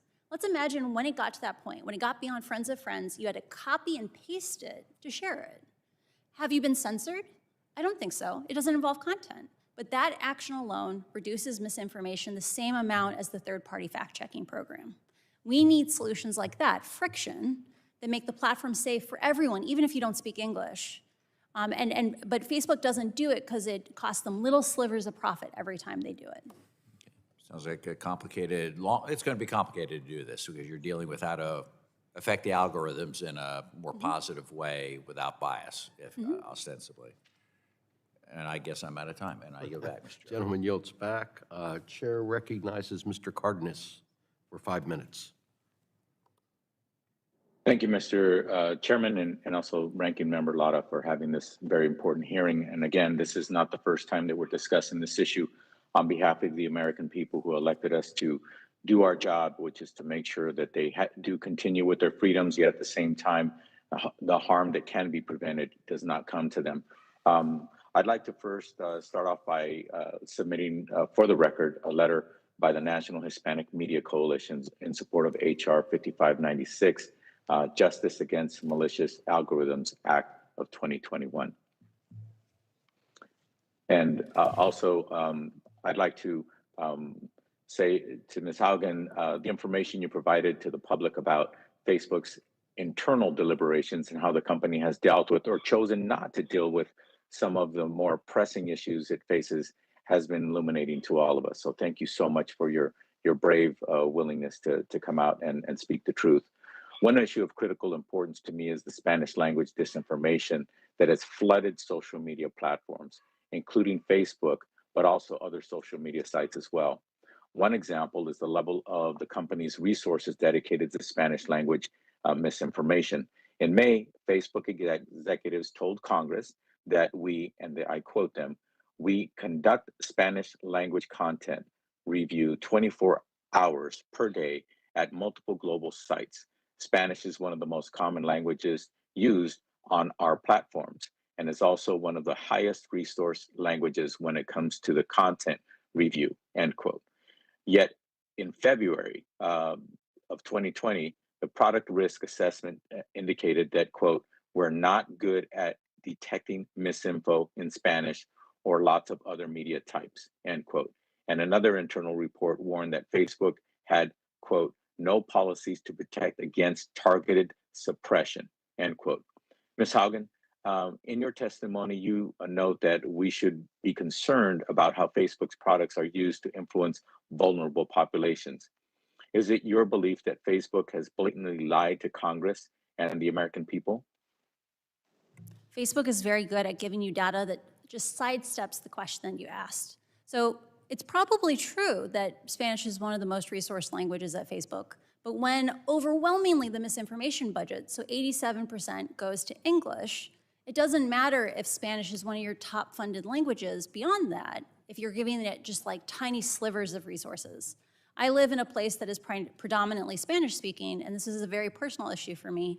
Facebook has never been transparent with any government around the world on how many third-party fact checkers speak each language, how many third-party fact checks are written in each language or locality, and as a result, things like Spanish misinformation are nowhere near as safe as it is for English. Okay, so basically Facebook, do they have the resources to do a better job of making sure that they police that and actually help reduce the amount of disinformation and harm that comes to the people in this country? Facebook is on track to make $45 billion of profit in the coming year. Of course, they have resources to solve these problems more effectively than they do today. Facebook loves to come back and say, we spent $5 billion last year, or we're going to on safety. The question is not how much they currently spend, but whether or not they spend an adequate amount. Currently, they are not keeping Spanish speakers safe at the level they do for English speakers. And that's unacceptable. And so they do have the resources to do better or to do more, and they have the knowledge and the ability and capability to do so. They choose not to. Yes, they have the financial resources, they have the technology, they have chosen not to invest in Spanish, they have chosen not to allocate the moderators or pay for the journalists. They are not treating Spanish speakers equally as they do English speakers. Okay, thank you. Mr. Steyer, given the repeated evidence that Facebook is unable to moderate content with algorithmic and human reviewers adequately, can Section 230 reform change the approach that Facebook and other tech platforms take into moderating content? Yes, absolutely. And in fact, a couple of the bills that have been referenced here, Congressman Cardenas, would actually make major progress on that. In addition, as I said earlier, the privacy by design issues that will be in next week's hearing will cover, and other measures related to reining in Facebook's transparency of algorithms will all work to fundamentally change what's currently going on. And just to echo what Ms. Haugen just said, they have the resources, they have the knowledge, but unless Congress holds them accountable on a bipartisan basis, it will not happen. So the ball is really in your court on a bipartisan basis. Gentleman's time has expired. Thank you very much. My time has expired. I yield back. Thank you. Chair recognizes Mr. Carter for 5 minutes. Thank you, Mr. Chairman, and thank all of you for being here. We appreciate this. This is extremely important, as you can well imagine. I want to start with you, Ms. Frederick, and it's kind of just a general question. I think you all realize that we want to keep free speech. With Democrat, Republican, I don't think there's any difference. If you're an American, that's one of the greatest freedoms that we have, and we value that freedom. We all want to keep that, and it is important. But I want to ask you, Ms. Frederick, we also want to ensure that one's free speech is not subject to any kind of political bias, particularly if it's supposedly fact checkers who have a bias against conservative thought or any thought, whether it be conservative or liberal. We just don't want that bias. And it's such a, this is not easy what we're trying to do here. It's not. It's tough. We want free speech, but holy cow, something's got to give here. I just want to ask you, why do you think it's necessary for us to reform Section 230 and to pass laws to keep big tech accountable rather than just rely on tech companies to self-regulate? I'll be quite honest with you. This is my 7th year here, my 4th term, and I've had the opportunity twice to have the CEO of Facebook, of Twitter, and of Google before us in a panel. And I've tried to make it as clear to them as I can. I don't want to do this. You don't want me to do this. So please clean it up yourself so I don't have to do this, because you don't want me to do this. But it seems to go in one ear and out the other. So tell me, why do you think this is necessary? I think you're correct. I think thus far, every tactic that has been tried, it's not working, and the proof is in the pudding. And we see what this self-regulation tactic has wrought. Toxic practices that inordinately harm young American women. You look at, when it comes to TikTok, the one thing that instances of people coming into hospitals developing actual tics have in common, according to reporting from the Wall Street Journal, is that they all follow influencers on TikTok who have some sort of Tourette's tic. So of those toxic practices, those behaviors, those social issues that they're exacerbating, plus rampant censorship that you talked about, right now, as it stands, it's a veritable race to the bottom. Ms. Haugen, I'm going to ask you the same question, give you the opportunity to respond as well. Just why do you think it's necessary? Do you think it's necessary to reform Section 230? And you know, because they're not responding. I've tried it. I've done it twice. I've had them before, the CEOs before me twice, and it ain't working. We got to do something. We've talked about over and over again today about the nature of censorship. The thing that I think we need to figure out something to change the incentives is Facebook knows lots and lots of solutions that aren't about picking good or bad ideas. That's what we've been arguing a lot about today, is them picking out ideas. They have ways of changing the product to make it safer, but they have no incentive right now to make those trade-offs. You know, the thing like I talked about, the reshares, that takes a little sliver of profit away from them.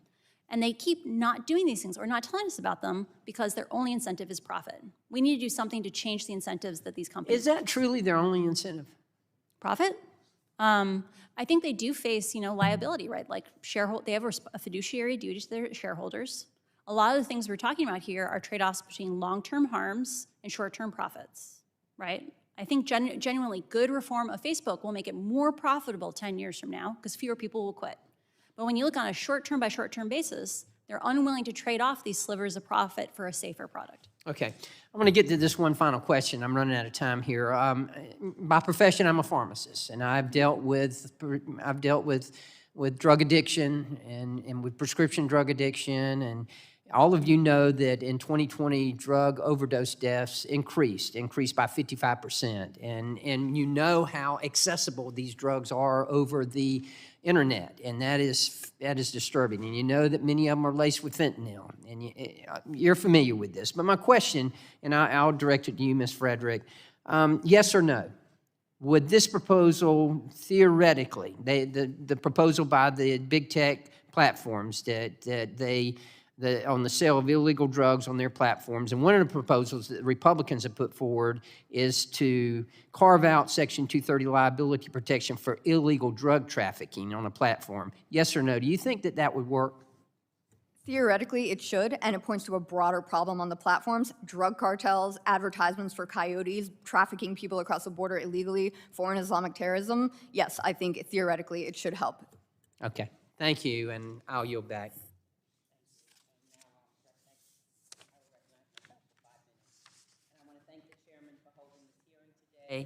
As you've heard, the task before us is very difficult as we try to pursue legislation fixes to Section 230.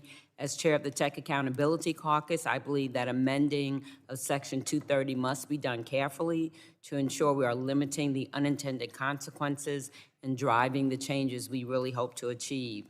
The harms that were mentioned in the testimony today and the misinformation and disinformation on many platforms cannot persist if we are to continue having a healthy democracy.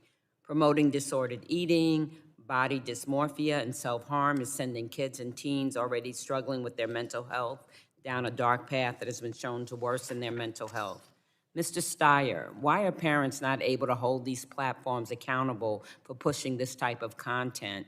And how can the reform of Section 230 impact platforms' amplification of harmful content?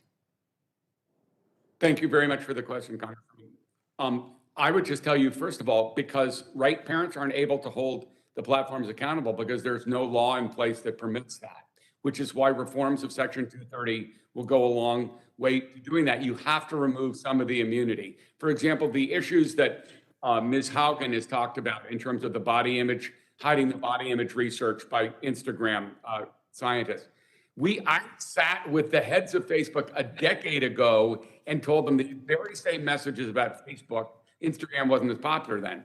They know this, but there is no they have legal immunity. So unless that immunity is removed for harmful behavior, like in the case of body image issues that we've discussed, they will act with impunity, as all of the witnesses have said. So I think it's extremely important that this body acts. Our prior congressperson mentioned the idea, could these guys regulate? The answer is clearly no. Parents across the country, we have well over 100 million on Common Sense Media, do not believe that they have the power to do that. You do as Congress. So A, please reform Section 230 along the lines of some of the proposals that you put forward to have. And second, look at a broader comprehensive approach that includes privacy by design and and antitrust and other important ways that will put the power in the hands of parents where it belongs. Thank you very much for the question. Thank you. And Mr. Robinson, first and foremost, thank you for your leadership. In your testimony, you talk about the particular challenges communities of color face online with regards to content moderation. How do we ensure that civil rights are not circumvented online and that platforms are not facilitating discrimination through moderation? Thank you for that question, Congresswoman. We remove immunity. The fact of the matter is that the technology of the future is dragging us into the past because platforms have been given this idea and have been given these laws to believe that they are immune for a whole set of laws that people died for in this country to put on the books. And now we are sort of re-arguing and re-engaging around whether or not it is okay to discriminate against people in housing, employment, and data. These are things that should have already been settled, but now the technology of the future is dragging us into the past. And the other thing that I think about in listening to you as chair of the Tech Accountability Task Force, we've called them out on their lack of diversity in their boardrooms, C-suites, whatever. And I can't help but think that's part of the issue too.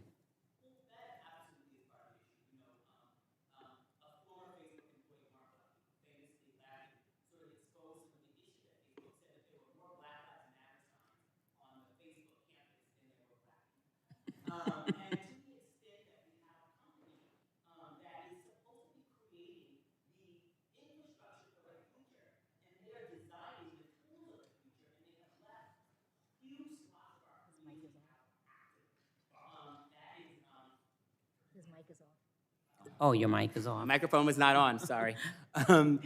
So they've left huge swaths of communities out is deeply troubling. These are choices these platforms have made. Year over year, we end up getting these all sorts of commitments from diversity and inclusion officers at these companies saying they're gonna do better.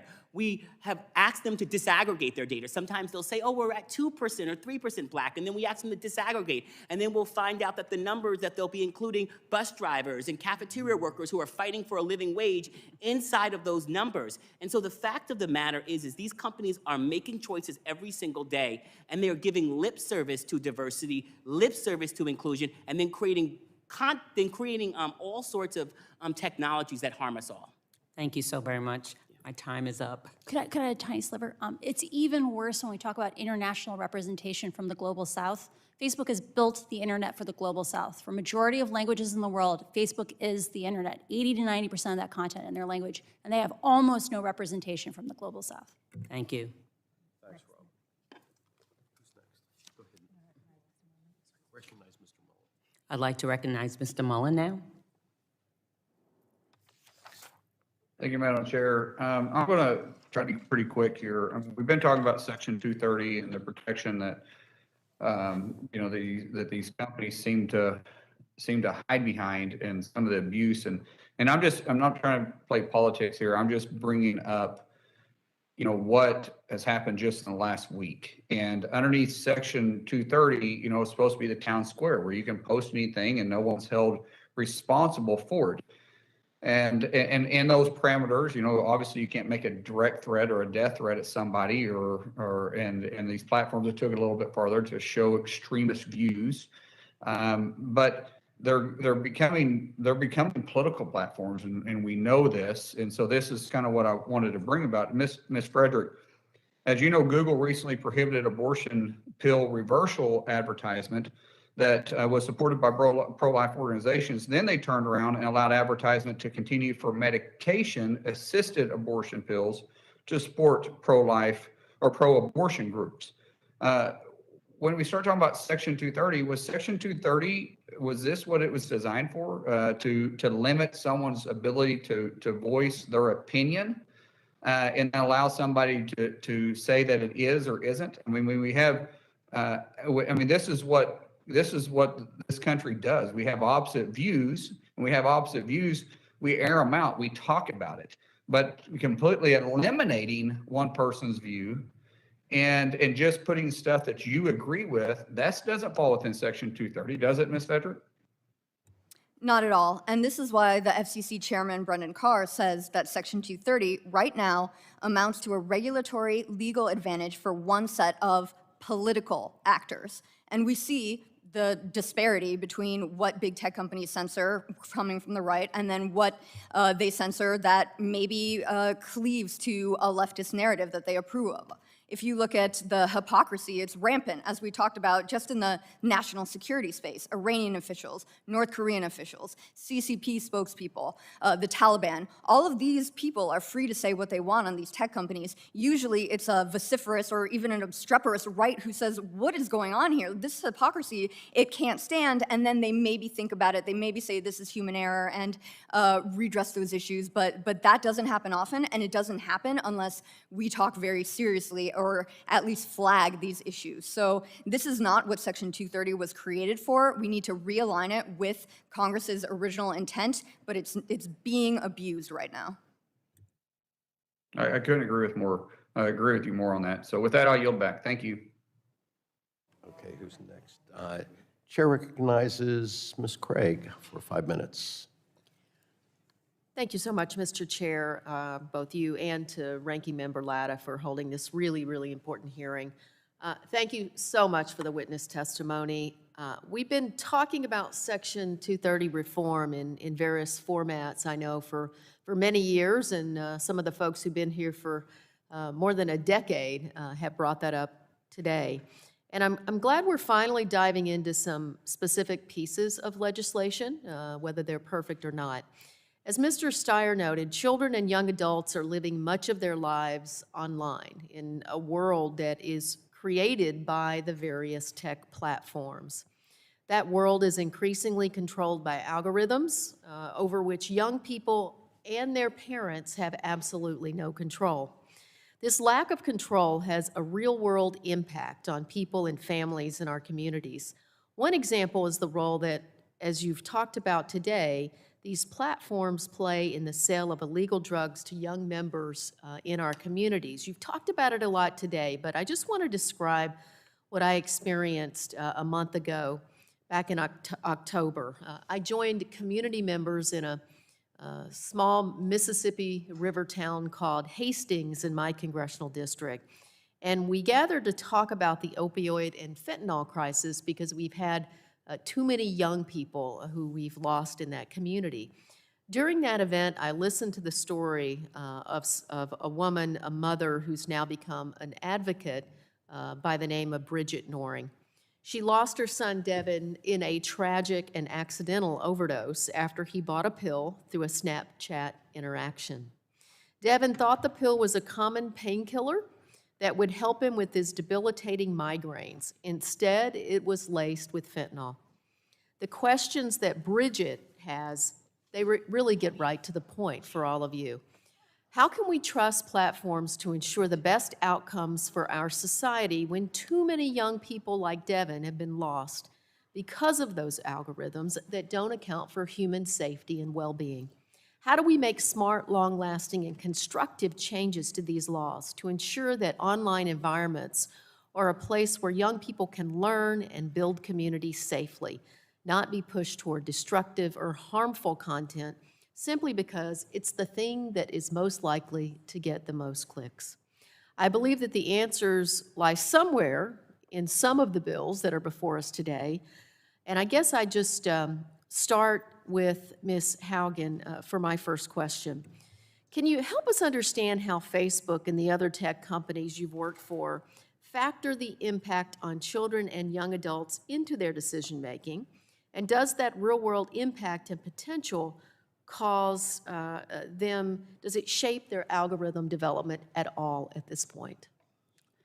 And Mr. Robinson mentioned the lack of diversity at these tech companies. One of the groups that is never represented amongst tech company employees is children. And it's important for us to also acknowledge that many of the people who found startups or who populate even large companies are people who are very young. You know, they're under the age of 30 and they almost always don't have children. I think the role of children and acknowledging them as people and as people who have different needs is not present enough at tech companies. And that means that often, just as diversity is usually not designed in from the start, acknowledgement of the needs of children is also usually not designed in from the start. And as a result, it doesn't get as much support as it needs. Thank you for that. A follow-up maybe for Mr. Steyer. In your work at Common Sense, you identified specific solutions to address the sale of illegal drugs on tech platforms. How do you see that issue addressed in any of these bills, or not addressed in the bills? Are there gaps that you think we also need to put more thought into? Very good question, Congresswoman Craig. So first of all, I think most of the bills will remove liability for harmful behavior, and that clearly would fall under that category. So I think that several of the bills in front of you, and a couple of the ones that have been mentioned by other members, will actually address that. I think your point is extremely well taken, Congresswoman, because the thing that will move this forward and that will, I believe, get this committee to act in a way that will have an extraordinarily important impact for kids and families across the country, no matter what politics they have, is the focus on children. And you have the power to do that. And if we reform Section 230 and remove the liability protections around harmful behaviors, like the drug sales you're talking about, that will be an extraordinarily important move forward. So I really urge you all to do this on a bipartisan basis now. The parents of America are counting on you. Thank you so much for that answer. And, you know, I have 4 boys. It's too late. They range in age from 18 to 24 to be able to impact their lives, but I have an 8-week-old grandson, and it sure as damn better not take us another decade to figure this out. Thank you, Mr. Chair, and I yield back. Gentlelady yields back. Chair now recognizes Ms. Fletcher. Thank you, Chairman Doyle. Thanks to you and Ranking Member Latta for organizing and holding this hearing today. And thank you to all of the witnesses who are here today. Your testimony has been very useful for all of us. And listening to you and my colleagues today as we've addressed these issues over time, as I said, this isn't our first hearing, but it is clear that the legislation we're talking about today, the things that we're taking up to address Section 230 is important. And as is the broader approach that Mr. Welch discussed and as Mr. Schrader and Ms. Kelly both said, this is not at all easy to do because we're talking about how we balance a lot of interests here, a lot of challenges. We want to protect our children. We want to protect the free exchange of ideas in our marketplace of ideas. And that's really the foundation of a democratic society, right? Exchange of ideas and debate, and ultimately, hopefully, some consensus. But what we have learned and are continuing to learn is that some of these addictive design features have not only the potential to sow division and extremism, but the actual effect of doing so. And as we've heard today, what we saw in some of the Wall Street Journal reporting and the Facebook files, that Facebook made some changes to that algorithm that were meant to encourage people to interact more with friends and family through meaningful social interaction, but they actually did something very different. And I know that I'd like to direct my questions to Ms. Haugen a little bit. We've read and we've heard from your testimony that researchers within the company, as well as online publishers who used Facebook to drive traffic to their websites, warned the company that divisive, toxic, and inflammatory content was being rewarded by the algorithm and pushed into more and more users' news feeds. So, Ms. Haugen, can you talk a little bit about how and why the algorithm had such a different and devastating result than was intended? Can you talk a little bit about that? And then I have a follow-up after that if we have time. Mark Zuckerberg said in 2018 that engagement-based ranking, i.e. prioritizing content based on its ability to elicit a reaction from you, was dangerous because people were drawn to engage with extreme content, even when they asked them afterwards, did you like that? And they said no. And he said, but don't worry, AI will save us. Ignoring the fact that the AIs that they built were insufficient. What happens is there's 2 sides to the problem. One is that publishers see that if they make content that has more negative comments, The more negative the comments on your content, the more likely you get a click back to your site. The more likely a publisher makes money off of that interaction. So there's an incentive for publishers to make more and more divisive and polarizing content. The second side is that the algorithm gives more reach and distribution to people if it's more likely to elicit a reaction. And so any thread that causes controversy versus one that brings reconciliation will get more distribution in the system. This has been known in psychology for years, that it's easier to elicit anger from someone than compassion, and it's known inside the company. But they don't change it because the way the system is built today causes you to produce the most content. Because when it elicits that reaction from you, a comment, a like, or reshare, it encourages the other person to keep making content. So this is not here for us to have more meaningful interactions. It's so that we can be a tool for more content to be produced. Okay, thank you. So following up on that, and I think you addressed it a little bit already in your response to Mr. Carter and some of the discussions that we've had already today, but can you talk a little bit about, I mean, that's one thing to have the stated goal to do this. Is it possible for the platforms to change their algorithms or their other practices, some of which you talked about earlier, to promote healthy user engagement and reduce some of these negative outcomes? And coupled with that, can you just talk about the ways that you think Congress can help make that happen? Facebook has lots of solutions that lead to less misinformation, less polarization, more divisiveness that don't require us picking and choosing which ideas are good. I'll give you an example. They have a picker that allows you to reshare not to one group, but to many groups simultaneously. They don't have to have that feature. They have it because it makes the platform grow faster. But that feature causes more misinformation, and they know that because a small number of people are hyper spreaders. When we add friction to the system, when we make people make intentional choices to spread information, it happens to be we get less violence, we get less hate speech for free. We don't have to pick and choose the individual things. The question is, how do we incentivize Facebook to make these decisions? Because in order to make them, they have to sacrifice little slivers of growth. And the reality is we have to create incentives that counterweigh these profit motives if we want Facebook to act in the common good. Okay, well, thank you very much for that testimony, and I am out of time, so Mr. Chairman, I yield back. General Lady yields back. I think that is all the members of the subcommittee, so now we're going to those members who have waved on, and we will start with Dr. Burgess. I thank the chair for the recognition. Thank you all for your testimony and your ability to survive during a very lengthy congressional hearing, and I appreciate your input and your attendance today. Ms. Frederick, if I could just ask you on the issue of the fact that we know that platforms do use algorithms to filter content and to help identify posts or information that might violate their content moderation policies, but the sheer volume of that content that they have to evaluate.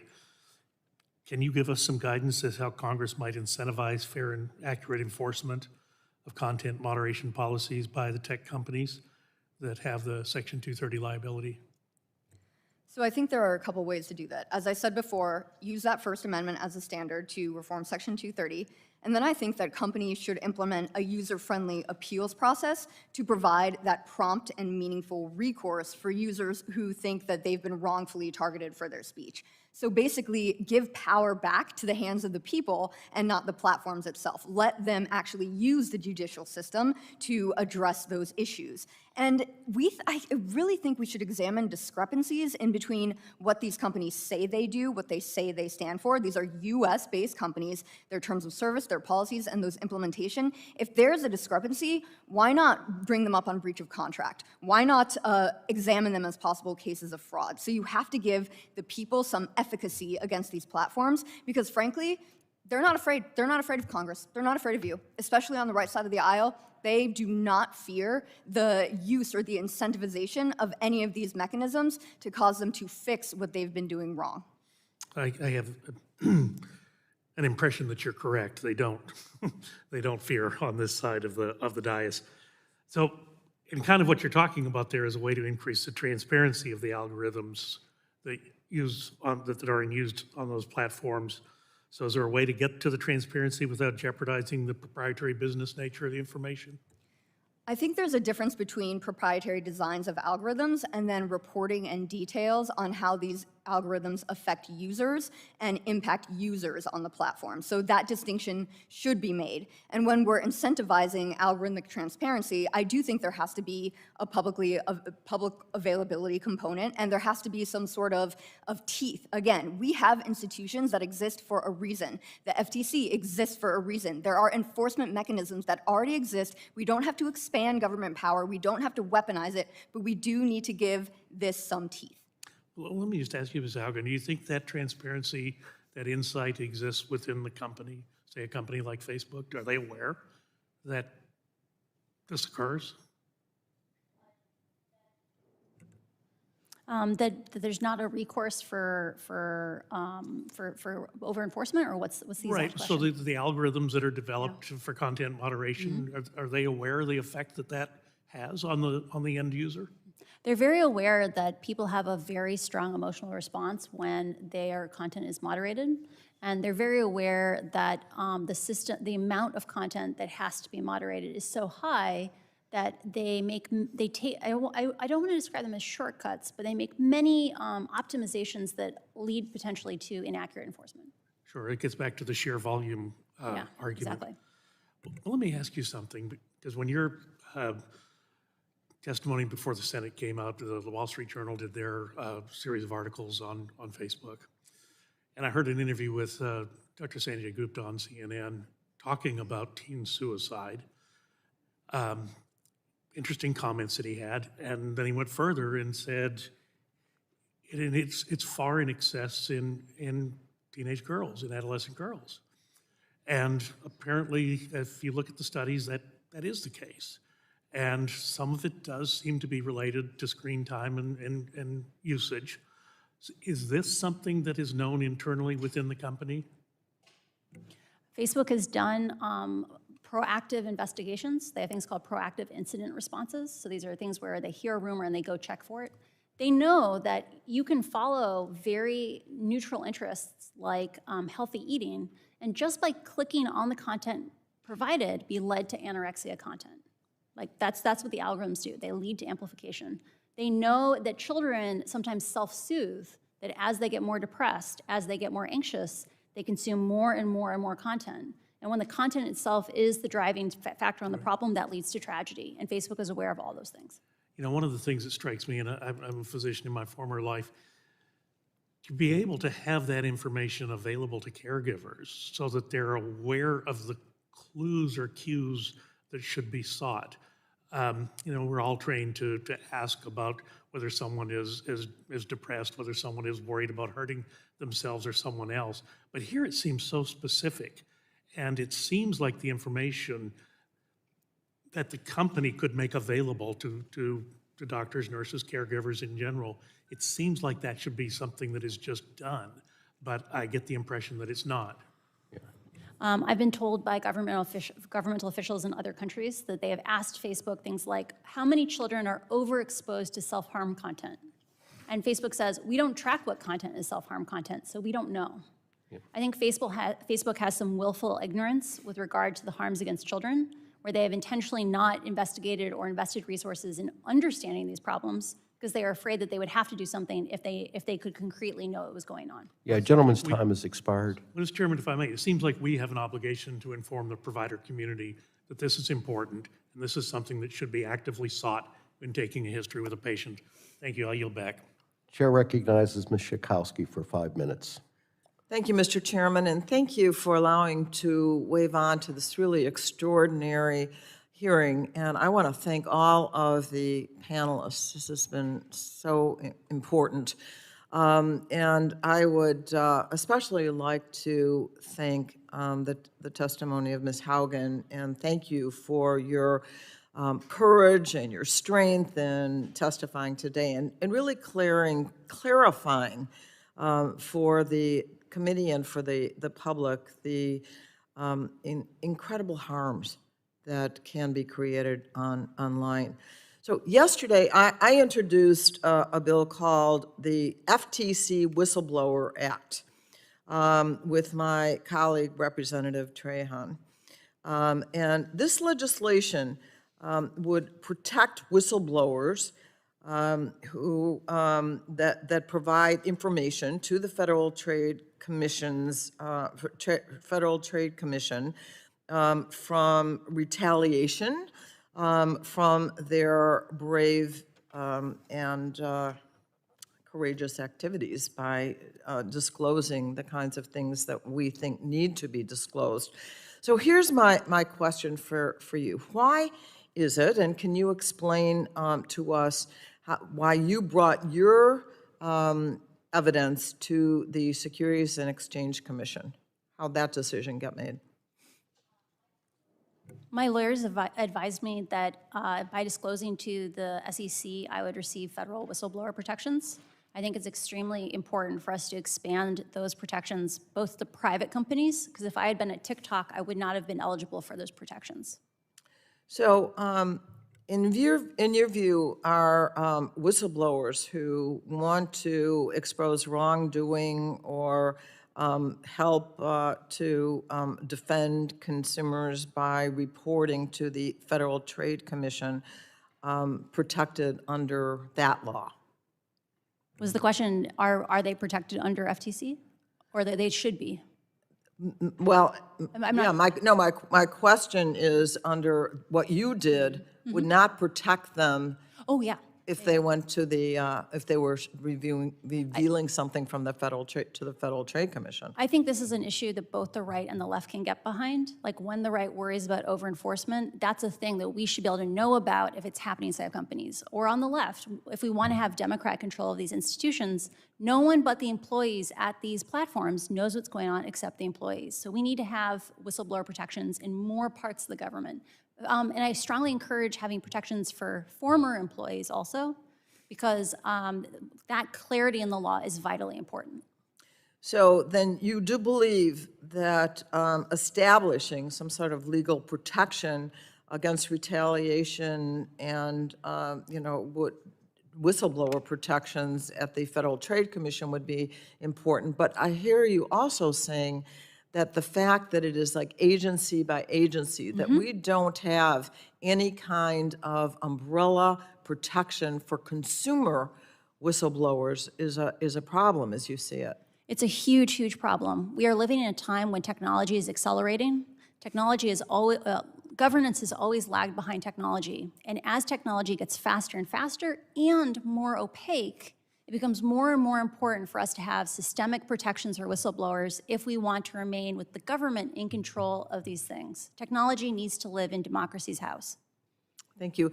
Really, that was the only question that I had. I just wanted to raise the issue that you needed to go there on the advice of your attorneys because that was a place that you would have protection. But the fact that ordinary people who have legitimate claims that know things that need to be shared do not have that protection right now. I actually didn't know that it also did not apply to ex-federal employees, and I think that they should be covered as well. I want to really emphasize again that concept of private versus public employees. So if I had worked at a private company like TikTok, I would not have received protections from the SEC. And I want a thing that is not necessarily obvious to people is that companies are going public later and later and later. They're huge companies by the time they go public. And so we need to have laws that protect across the federal government whistleblowers, and they need to be at private and public companies. So you're saying that only those corporations that have gone public right now would be included?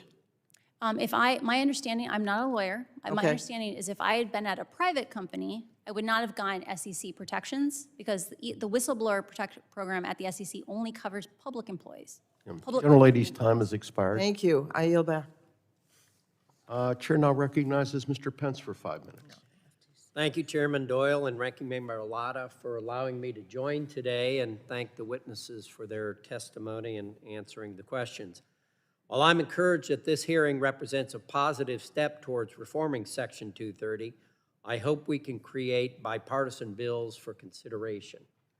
Republicans on this committee have put for thoughtful reforms to Section 230 that would greatly rein in big tech's unchecked authority to silence hardworking Hoosiers and all Americans. I encourage my colleagues in the majority to continue to include proposals from this side of the aisle on issues affecting all of our constituents. As I stated during our hearing earlier this year with big tech CEOs, these platforms have become reminiscent of all-encompassing monopolies. Whether it was Standard Oil or Ma Bell, most of the country had no choice but to rely on their services. Likewise, social media platforms connect every aspect of our lives, from family photos to political opinions. Even representatives in Congress are all but required to have a Facebook and Twitter account to reach our constituents, which is very bothersome to a 65-year-old congressman. Big tech claims to understand the gravity of their influence, but their actions say otherwise. Twitter allows the supreme leader of Iran to have a megaphone to proclaim derogatory statements against Jewish culture and endorse violence against the U.S. and Western world, which I called out in earlier committee hearing. They continue to allow the Chinese Communist Party to peddle propaganda. Here at home, Google allegedly tried to use their own advertising monopoly to financially harm a conservative news outlet, The Federalist, as one of the witnesses today talked about, and other companies as well. When Jack Dorsey announced his departure from Twitter on Monday, he ended his message wishing they would be the most transparent company in the world. I hope this commitment reverberates across the entire industry. Hoosiers and all Americans should know exactly how these companies are profiting off the personal information of its users, how IP has been stolen by adversarial countries like China, and how social media platforms give megaphones to dictators and terrorists while manipulating addictive qualities of posts, likes, and comments to hook our children into their service. We should have a better understanding behind big tech's decision to moderate content under their Section 230 shield. Ms. Haugen, I'm hoping you can comment on a suggested reform to Section 230 that I don't necessarily agree with or disagree with. I just want to get your thoughts on this. It's been suggested that a revised version of Section 230 for the treatment of a publisher or speaker would read, and I quote, "No provider or user of an interactive computer service shall be treated as a publisher or speaker of any speech protected by the First Amendment wholly provided by another information content provider unless such provider or user intentionally encourages, solicits, or generates revenue from that speech." If this language was signed into law, how would this affect social media platforms' ability to monetize higher engagement from harmful rhetoric? I'm not a lawyer, so I don't understand necessarily the nuances. Is the difference between the current version and that version that if you profit from the content, then you're liable? Like, I'm not sure what the current wording of the law is. If you're promoting, you would no longer have protection. If you were monetizing it? If you were monetizing it? If you're promoting, yes. Monetizing it, correct. I do not support removing 230 protections from individual pieces of content because it is basically, it's functionally impossible to do and have products like we have today. If we called out the idea that you would have to, that if it was in a place like Facebook, it's actually quite hard to say which piece of content led to monetization. Right, so if you look at a feed of 30 posts, but if they're shooting it out all over the place because it's negativity or anger or hatred, and let me ask in the timer rating, Ms. Frederick, could you answer that real quick? I'm also not a lawyer, but I do like money. So that gives me a little bit of pause when we think about people's ability to monetize their livings on these platforms. Because part of the problem we know is that normal people who just want to have a business and maybe have some skepticism about what public health officials say, when they question that dogma or that orthodoxy or that leftist narrative, they're suspended or banned from the platform. So I want to protect the individual and the individual rights more than anything. Gentleman's time has expired. Thank you, Chair Mr. now Chairman. recognizes Ms. Castor for 5 minutes. Well, thank you, Chairman Doyle, for calling this very important hearing, and thank you to our witnesses. And to Ms. Haugen, you're courageous, and I think we all owe you a debt of gratitude for blowing the whistle on Facebook's harmful corporate operation, the design of their platform. They know the damage they're causing, and yet they look the other way and fatten their wallets at the same time. And Mr. Steyer, thank you for your years of commitment to keeping our children safe online. Thank you for your advice as we drafted the Kids Privacy Act, the update to COPPA. Hopefully we'll get to privacy as we move design reform and Section 230 reform along as well. And Mr. Robinson, thank you. Let's get into Section 230 a little bit. You say we should not nullify consumer safety or civil rights laws. We shouldn't encourage illegal, harmful behavior. I mean, we don't allow this to happen in the real world. We shouldn't allow it to happen in the online world. Section 230, courts have interpreted this section to provide, and remember, this was adopted in 1996, a world away from where we are now online. But the courts have interpreted Section 230 as almost a complete immunity from liability for what happens on their platform, no matter how illegal, harmful. It's so flagrantly bad that judges now are asking the Congress to please weigh in and reform Section 230. So that's why I filed the Safe Tech Act with Congressman McKeachin, who was on earlier. The Safe Tech Act would remove Section 230 liability, the liability shield for violations of civil rights laws, antitrust laws, stalking, harassment, intimidation laws, international human rights laws, and wrongful death actions. Some of the bills, the other bills on the agenda today, focus on the algorithmic amplification or targeting that leads to certain harms. Do we need to blend these approaches, or would you highlight one over the other? I'll start with you, Mr. Robinson. I think we need multiple approaches, and I think we need to start by by removing all the immunity that these companies have when it comes to violating existing law, both in terms of amplification and in terms of sort of what they allow on their platform. The fact of the matter is that this has to go hand in hand, though, with transparency. Because what we end up with is these companies determining when they let us know or when we get to know. We just got a whole new set of documents through the Washington Post that let us know that they had done all sorts of internal research to actually show, and I know there's been a lot of conversation here today about this idea of conservative bias, but in fact, Black people were sort of much more likely to have their content pulled down than white people on the platform for similar levels of violations.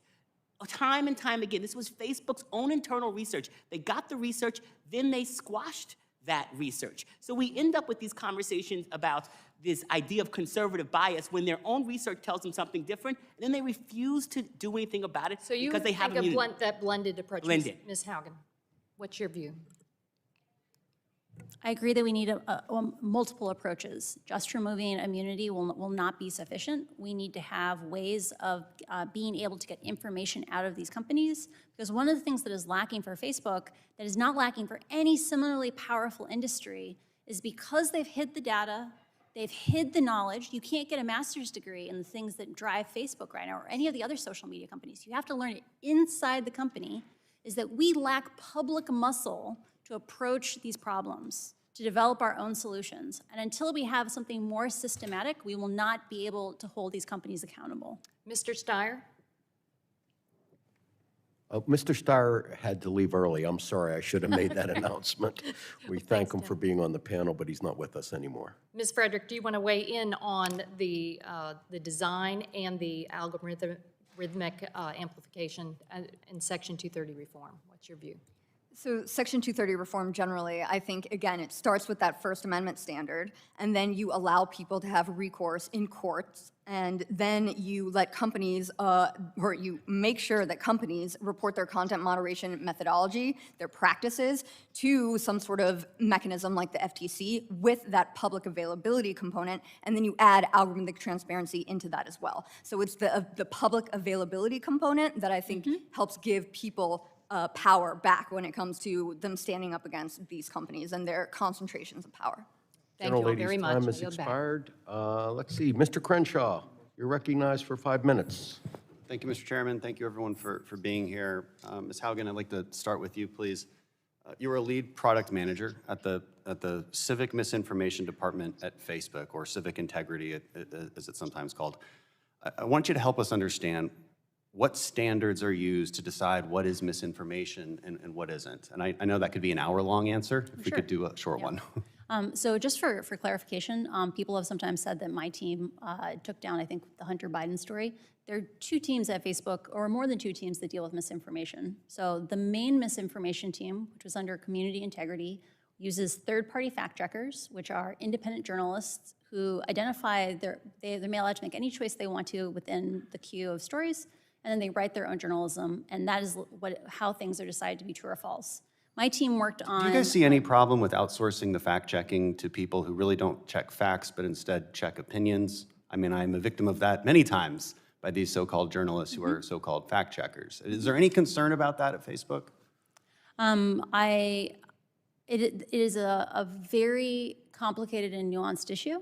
I did not work on the third-party fact-checking program, though, so I am not aware of all But that's one standard. So any other principles that we might point to that are that would lead us to understanding what the standard is of what is misinformation, what is Facebook's policy is very clear. They are not the arbiters of truth. So I think there is an open opportunity for public discussion on how third-party fact checks should be conducted, but that is outside the scope of the things that I worked on. Okay. Mr. Robinson, in your testimony, you say that we must take racism head-on, finally eliminate the racially ignorant, exploitative, and harmful components of big tech. And we would do so by supporting legislation that removes liability if they do not remove content that causes irreparable harm. Now, in principle, I already have objections to that just because it's too vague, but that's not actually what I want you to address. I want you to address of whether it would be really applied neutrally across the board, that general principle of that irreparable harm. Well, I don't know if we can absolutely get to neutrality, but we don't get to consequences when companies have blanket immunity. And right now, these companies have blanket immunity. And so as a result, we don't allow regulators, enforcers, judges, and juries to be able to do I'm more asking about the intent of your proposals as opposed to... The intent of our proposals is to stop allowing Silicon Valley companies to skirt civil rights, and to stop allowing them to be able to decide when and where civil rights are enforced. Right. I mean, on the one hand, I am sympathetic to it because I hate racism. And we recently had 6 people die in Wisconsin, possibly because of racism, because of posts that were on Facebook. 2015, racist posts, violent posts, 2020 again, and now 6 people are dead.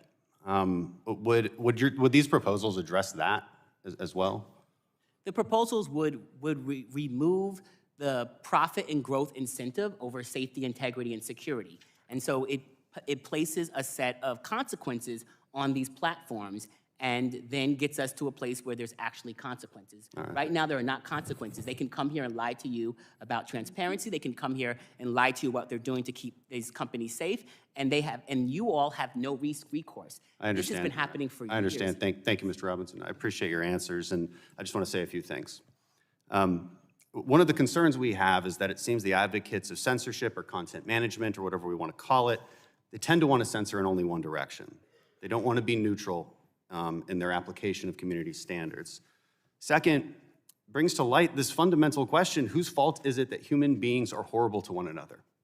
Whose fault is it that a bad person spreads lies or hate? Is it the medium of communication, or is it the person spreading it? This is a very fundamental question, because free speech is very messy. Our founders knew that when they wrote the First Amendment.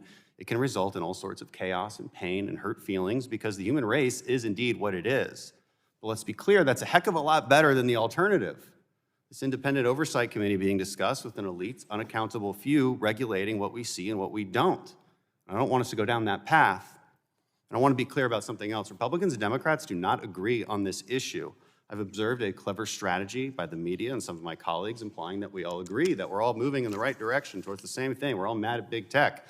This is not really true. We have very different views of the problem. And as the ranking member pointed out, one of the bills being considered today puts companies on the hook for any content that causes severe emotional injury, which remains undefined and open to interpretation. It's fundamentally un-American that your hurt feelings should dictate my free speech. And I think the Democrat Party wants to censor based on vague interpretations of harmful speech and misinformation, which invariably means things they just disagree with. They can't legally infringe on the First Amendment, so bully big tech into doing it for you. Gentleman's You can't time is go down expired. this path. Thank you. I yield back. Chair now recognizes Ms. Trahan for 5 minutes. Thank you, Mr. Chairman. Thank you to all our witnesses. Ms. Haugen, just let me echo what all my colleagues have said. Thanks for your bravery, bringing to light so many important issues. I worked in tech, and I can't imagine that this has been easy for you. The papers you provided have shown that when executives at Facebook and companies like it make decisions about content moderation processes and algorithmic design, that the harms caused to users are real, in many cases devastating. It's especially true for our young users already on services like Instagram, and it's true for young girls like my 7 and 11-year-old daughters who Facebook's internal plans identified as the company's next growth frontier.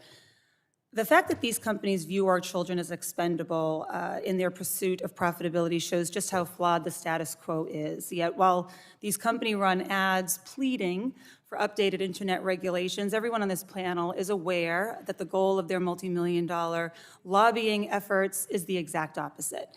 I recognize that bipartisanship can seem to be in short supply these days, like my colleague, Mr. Crenshaw, pointed out, but if protecting our children cannot garner the support of Republicans and Democrats alike, I truly fear for our future.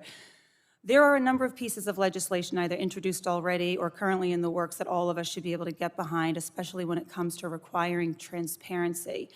To that end, I am the author of the Social Media Data Act, which would direct the FTC to issue guidance on how internal research, much like the research published in the Facebook papers, along with a range of other internal company data, can be shared with academics in a way that protects privacy.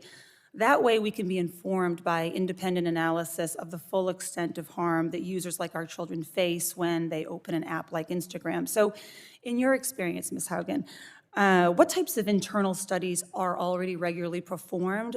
Do platforms mostly perform surveys and interviews like we saw in the Facebook papers, or do they also employ other forms of study as well? I want to encourage you, when you talk about having data, to encourage that in cases of aggregate data, so it's not individually identifiable data, that be made public. Because for other companies like Twitter, they have a fire hose that's 1/10 of all the tweets. And there's probably 10,000 researchers in the world that hold Twitter accountable. So if you just send it to academics, you won't reach independent consultants like myself, and you'll miss out on a huge opportunity. The second thing is, what kinds of resources exist internally? You have presentations, you have large quantitative studies. So these might be based on user data, or they might be literally surveys sent out to 50,000 people. And they do small group studies as well. Terrific, I appreciate that. And so many of your comments have actually made some of our existing bills already stronger. Similarly, I'm working on legislation right now that would create a new bureau at the FTC focused on platform oversight and include an office of independent research facilitation. Researchers have several methods for proving causation, but the quote-unquote gold standard is randomly controlled trials, which is well understood for product safety across multiple industries. At Facebook, were you aware of whether internal researchers were doing randomly controlled trials? And if so, when in the product life cycle was that most likely to happen? Randomized trials happen all the time. They're usually called A/B trials. For example, in the case of removing likes off of Instagram, they ran a real A/B trial where they randomly chose a number of users and removed the likes to see if and then surveyed them afterwards and said, did this decrease social comparison, or did this decrease a variety of mental health harms? So they have the infrastructure to run those trials. They just haven't maybe ran them on as many things as the public would want to know.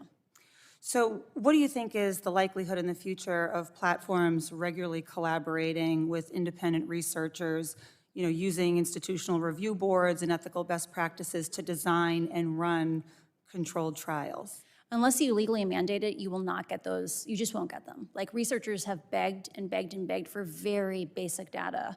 And for example, a couple months ago, after begging for years for a very small amount of data on the most popular links on Facebook, researchers accidentally caught that Facebook had pulled different data and then given it to them, which invalidated the PhDs of probably countless students. So we need legally mandated ways to get data out of these companies. Which becomes very important when these companies talk about creation of things like Instagram for kids. So I appreciate that. I don't know how much time I'm going to get to this next line of questioning, and if I run out, I will submit my questions for the record because I'm so interested in your responses. But Mr. Robinson, you were one of the leaders of the Aspen Institute's Commission on Information Disorder, which recently issued a report that included suggestions for policymakers. One suggestion was that Congress require that platforms provide high-reach content disclosures or lists of popular content, and my office is currently working on text to do just that, and we would love to connect with you. But for now, can you just explain why this type of disclosure is important, how it complements several of the proposals we're discussing today, which aim to limit Section 230 immunity when recommendation algorithms are involved? The Aspen Commission Institutes, the proposal should be taken together because we can't actually get to policy recommendations or new policies if we don't have more transparency. Yeah. And this actually gets to transparency around how these algorithms are functioning, how they are sort of moving content and getting much more clear about all those things. And so that is one of the pieces in transparency that I think is really clear and essential to getting towards the next steps. Gentlelady's time has expired. Thank you, sir. Okay, last but certainly not least, our gentleman from Pennsylvania, Mr. Joyce. You have 5 minutes. Thank you, Chairman Doyle and Ranking Member Latta, for holding this important hearing on holding big tech accountable. In light of what's happened over the past year, it's abundantly clear that this body needs to act on reforming Section 230 and reining in big tech. Recent reports have shown how far social media companies will go in order to maximize profit at the expense of consumers' well-being. It is disturbing to see this callous and harmful behavior from some of our largest companies. And personally, it worries me that it took a whistleblower coming forward for us to learn about these harmful effects that these products potentially and do often have. To take on the unchecked power of big tech in Silicon Valley, my colleagues and I have proposed a comprehensive package that will hold big tech accountable and work to protect consumers and actually, most importantly, our children. I implore the majority to take up these crucial pieces of legislation and to do it now. Ms. Frederick, conservatives, especially in my district, feel as though their voices are being silenced by content regulators in Silicon Valley. How can we broadly ensure that this doesn't happen? So what really hasn't been talked about much here is the fact that it's not even just about individual users or individual accounts or individual pieces of content. We are talking about market dominance that translates to Americans' ability to access information. You look at something like Amazon Web Services, which, Google, Apple, they took down Parler, okay, whatever, you can get it on their desktop. People weren't extremely fussed about that. But then within 24 hours, when Amazon Web Services at the cloud hosting infrastructure level pulled the plug on Parler entirely, a whole litany of conservative users were silent, lights out at the snap of a finger. Insane. So in my mind, we absolutely need to use that First Amendment standard so things can happen to the content moderation issue. We need to make sure we increase transparency like we talked about it. Let's have some legislative teeth here. Let's incentivize those quarterly or even biannual reports when these companies report on what they're actually doing, their content moderation decisions, and the inconsistent, not even-handed application of them. And then just frankly remove liability protections violations when these companies censor based on political views. Again, strip that immunity when it's abused. And then finally, I think there are reforms that exist outside of Section 230. Civil society, grassroots, we need to get invigorated about this. Let's use that anti-critical race theory model to gin up the population when these abuses harm our children, which they are, which has been proven. So that civil society is huge, and states can wield power here as well. And I think a lot of good ideas have been put forward in those labs of democracy, and we should amplify those ideas and promote them as conservatives as well. And I agree with you that First Amendment rights must be amplified and must be maintained. Additionally, we see harmful impact that social media is having on children. And you recognize this as a significant concern of mine and my colleagues. The potential lasting psychological impacts that come with endless contests and are readily accessible to so many users. Ms. Frederick, can you talk about the information that you exposed and how you feel we, as members of Congress, must be able to further utilize that? So I wasn't the one who exposed any of this information. I just read it in the paper, like most people. However, what you do learn, what I learned from working at this company was they are concerned about growth at all costs, which translates to bottom line at all costs, which translates to PR problems and brand and reputation concerns. So they should focus on the brand and reputation concern and recognize that these children, when they have these devices in their hands, they do not yet have fully formed consciences to deal with the effects that that device is admitting. So I think that people need to rethink the way that these devices impact children. We need to rethink whether or not children can even have these devices. As was mentioned earlier, famously, tech oligarchs, they don't give their kids these devices. There's a reason for that, and that should be all you need to know. Ms. Haugen, can you, as the individual who did this, can you comment on how this affects will move forward in being able to protect our children? Which affects the things that she just described? Yes, exactly what was just described by Ms. Frederick. We have huge opportunities to protect our children in more effective ways. We need more transparency on children who are exposed to these harms. We need to know what Facebook is actually doing to protect kids. They've been using the efforts that they've done so far, like things like they have a help center that comes up occasionally.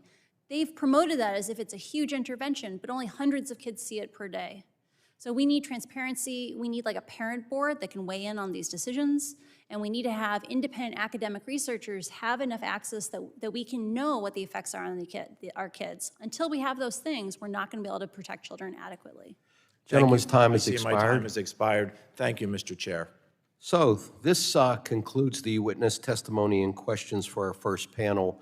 I want to thank all of our witnesses. Ms. Haugen, when Congress finally acts, I won't say if Congress finally acts, I'll say when, you will be chiefly responsible for whatever happens here through the brave step that you took to come forward and open up the door and shine a light on what was really happening here. So I thank you for being here. Mr. Robinson, Ms. Frederick, Mr. Steyer, all of you, thank you so much. Your testimony and your answering of our questions have been very helpful. We are committed to working in a bipartisan fashion to get some legislation done. So with that, I will dismiss you with our thanks and gratitude, and we're going to bring the second panel in. Thank you.